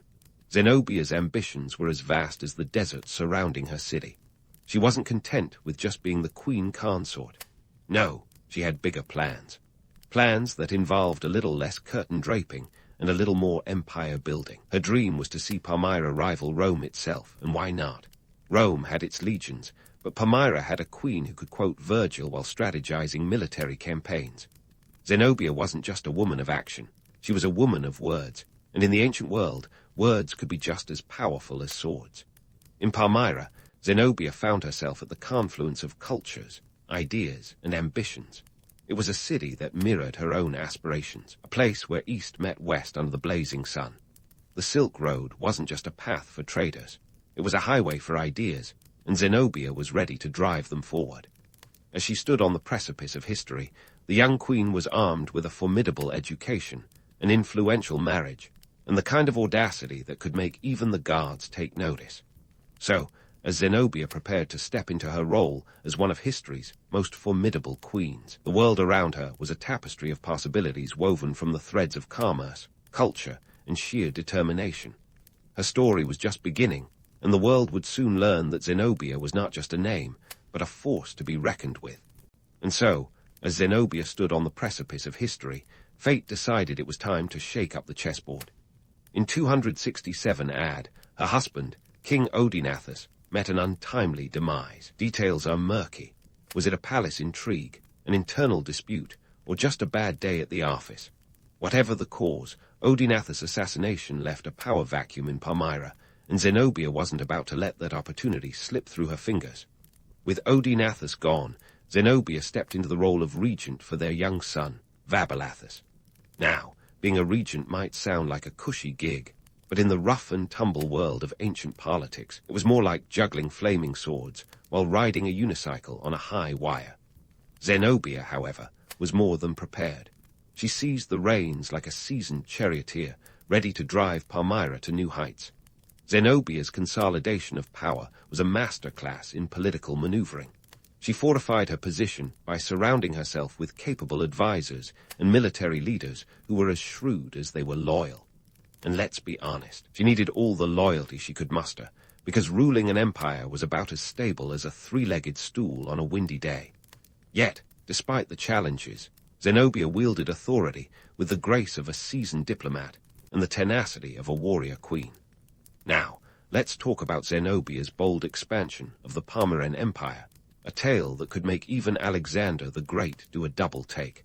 With her eyes set on expanding her domain, Zenobia embarked on a series of audacious military campaigns against the Roman Empire. Her first target, Egypt. That's right, the land of the pharaohs wasn't just for pyramid selfies and Nile cruises. It was a strategic goldmine, both economically and politically. In 269 AD, Zenobia swept into Egypt with the kind of flair that would make Cleopatra sit up and take notes. She captured Alexandria, the crown jewel of Roman Egypt, faster than you can say, unleash the legions. This wasn't just a land grab. It was a strategic coup that allowed Zenobia to control the grain supply, effectively holding Rome by its breadbasket. And let's face it, there are few things more powerful than having leverage over someone's dinner. Not content with just Egypt, Zenobia's campaign stretched into Asia Minor, where she captured territories with the finesse of a chess grandmaster. Her forces marched through Anatolia, claiming cities and securing trade routes like they were collecting stamps in a particularly aggressive passport. By the end of her military escapades, Zenobia had expanded the Palmyran Empire to encompass a swath of land that would make even a seasoned conqueror blush. But here's the kicker. Zenobia didn't just expand her empire for kicks and giggles.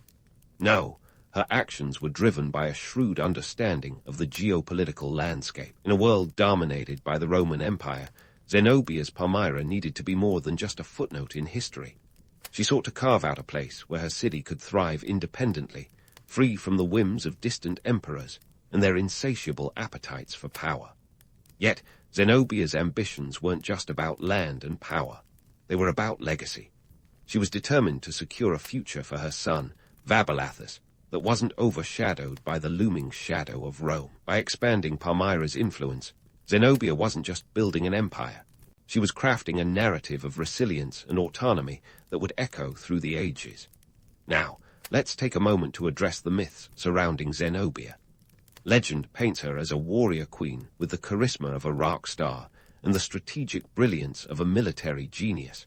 And while there's a kernel of truth in these tales, the reality is far more complex. Zenobia was a calculated leader who understood the art of statecraft as well as the intricacies of battle.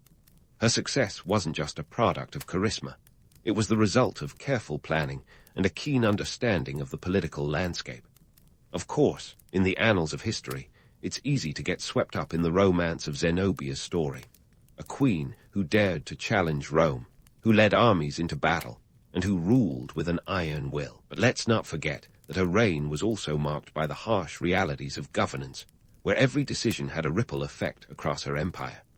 Zenobia's story is one of ambition and audacity, of a queen who dared to dream beyond the desert sands of Palmyra.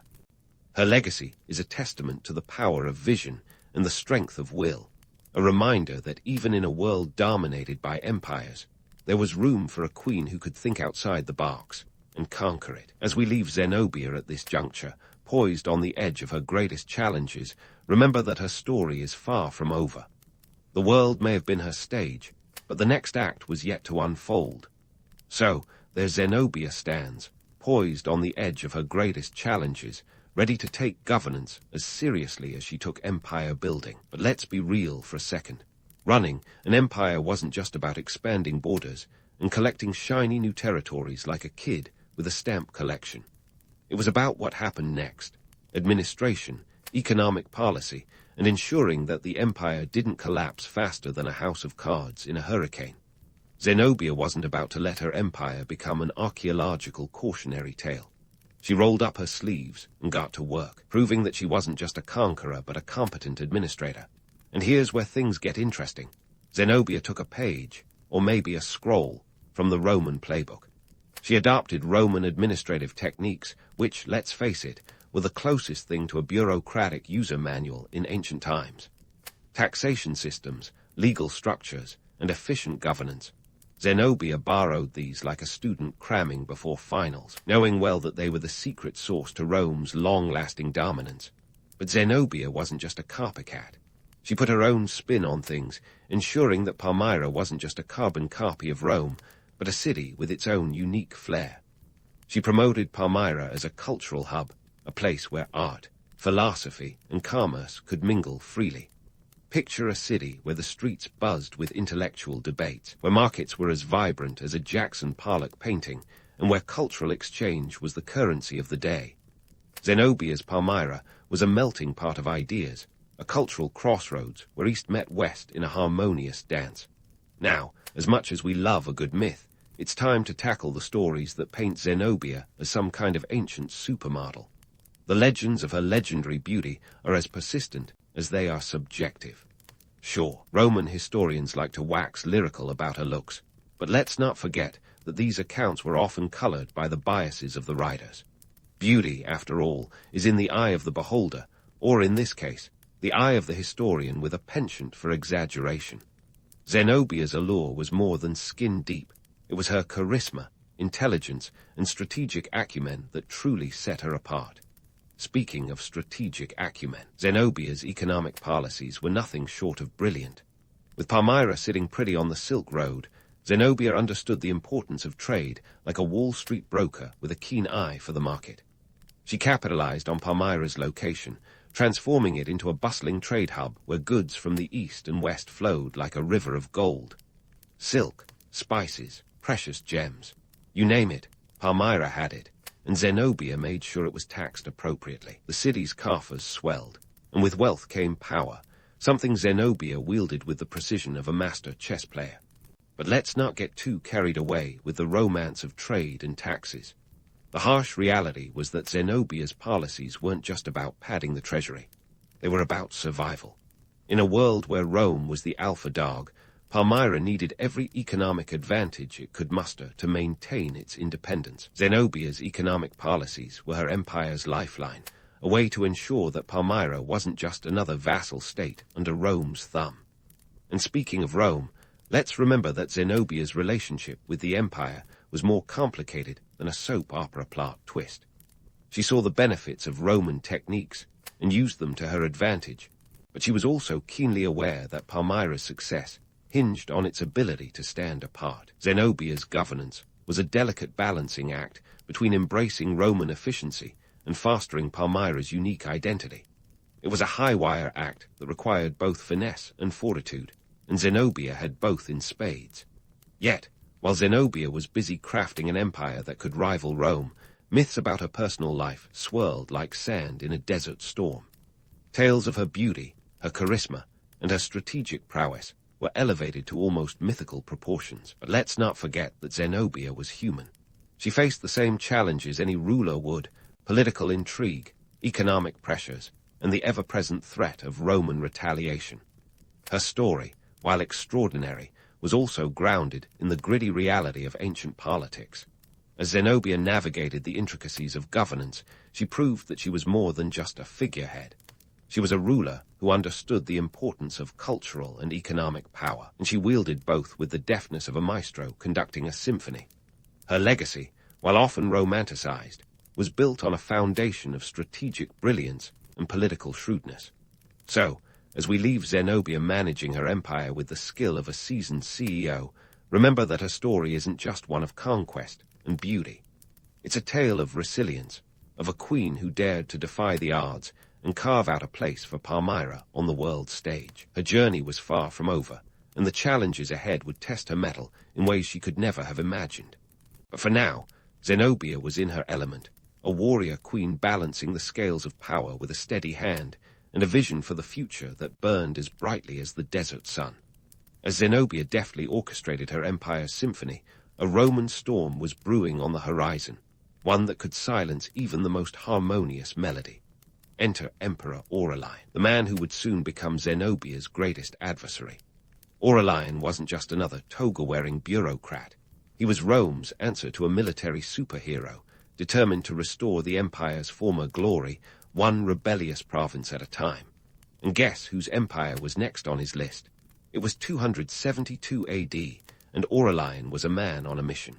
With Palmyra thumbing its nose at Rome, Aurelian saw Zenobia's growing empire not as a charming historical footnote, but as a direct challenge to Roman authority. So, with all the subtlety of a battering ram, he decided it was time for a Roman counterattack. And when Rome decided to counterattack, it didn't just send a sternly worded letter. It sent legions.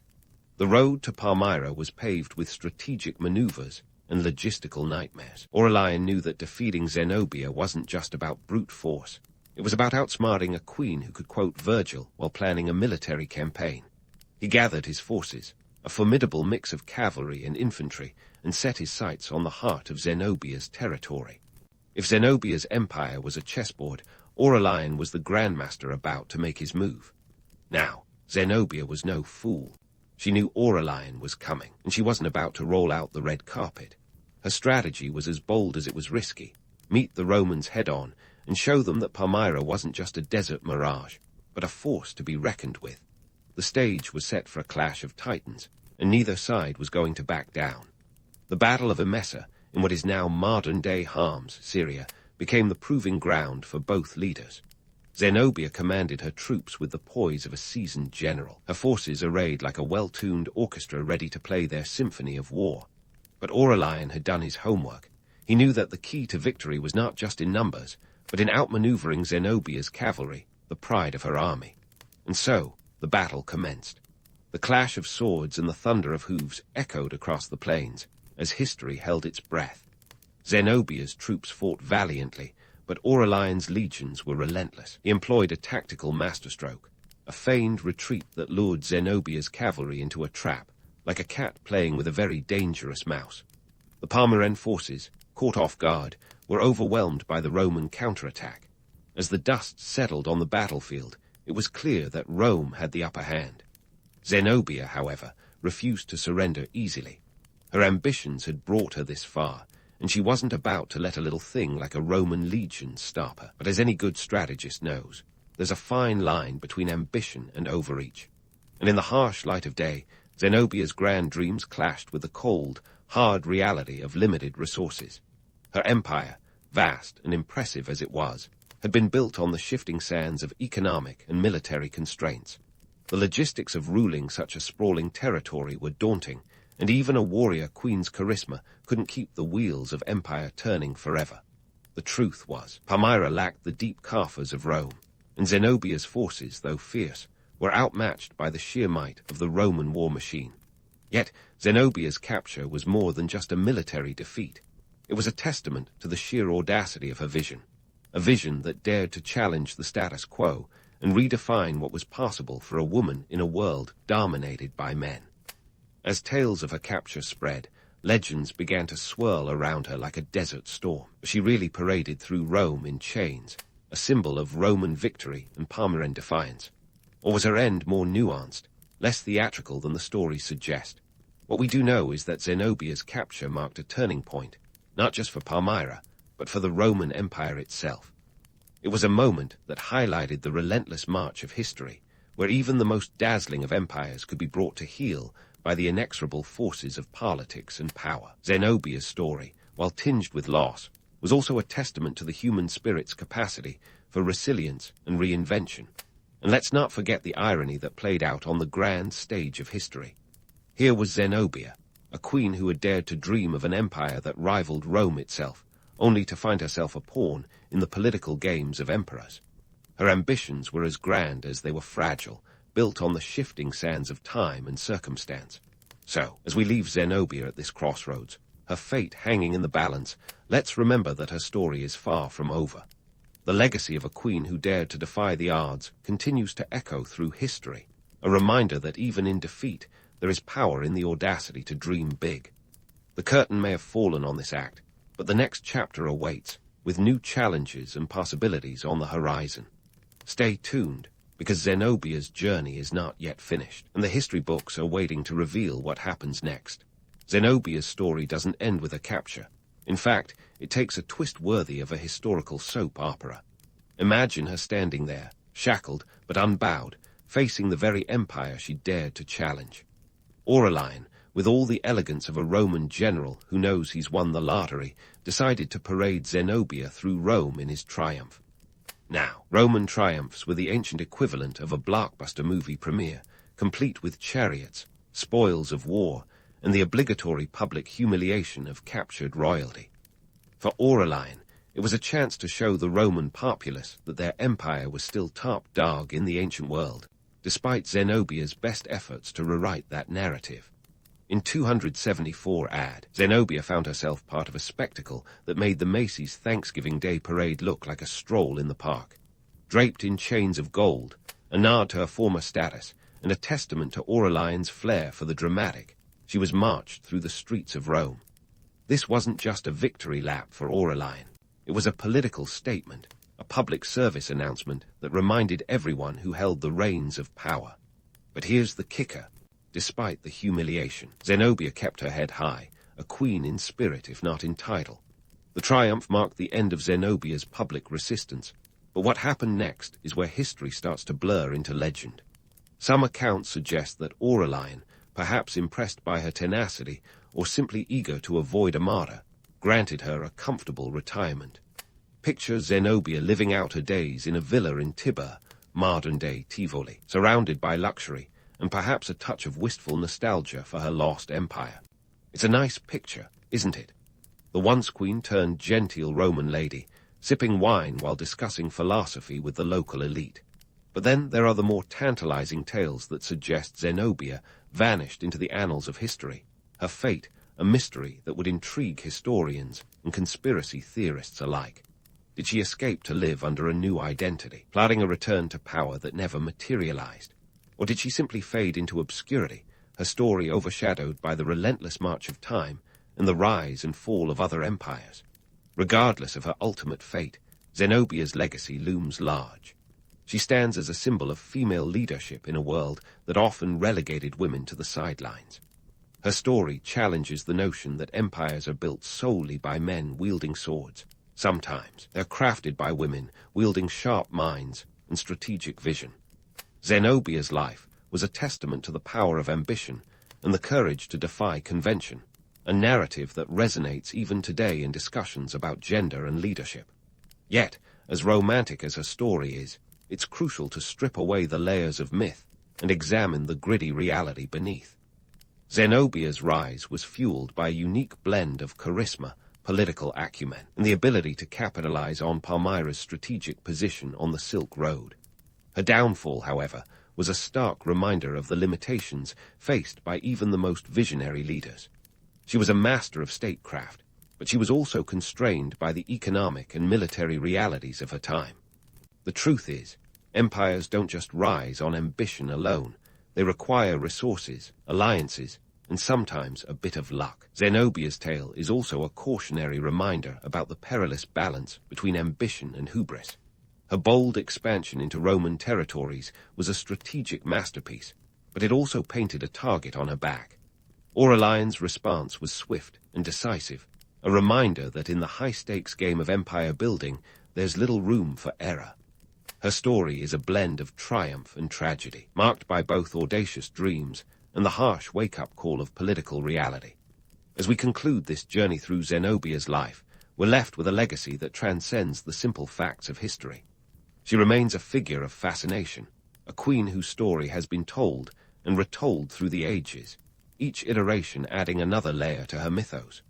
Whether as a symbol of defiance against Rome, a champion of her people, or a cautionary tale of ambition's reach, Zenobia's narrative continues to captivate and inspire. So, what do we take away from Zenobia's story? Perhaps it's the reminder that history is a tapestry woven from both the grandeur of myth and the threads of reality. It's a story of power and its limits, of dreams that soar and the inevitable gravity that pulls them back to earth. Zenobia's life was a testament to what can be achieved when vision meets determination, and a reminder that even in the face of defeat, the audacity to dream leaves an indelible mark on the pages of history. And as we close the curtain on Zenobia's tale, let's remember that history is never truly over.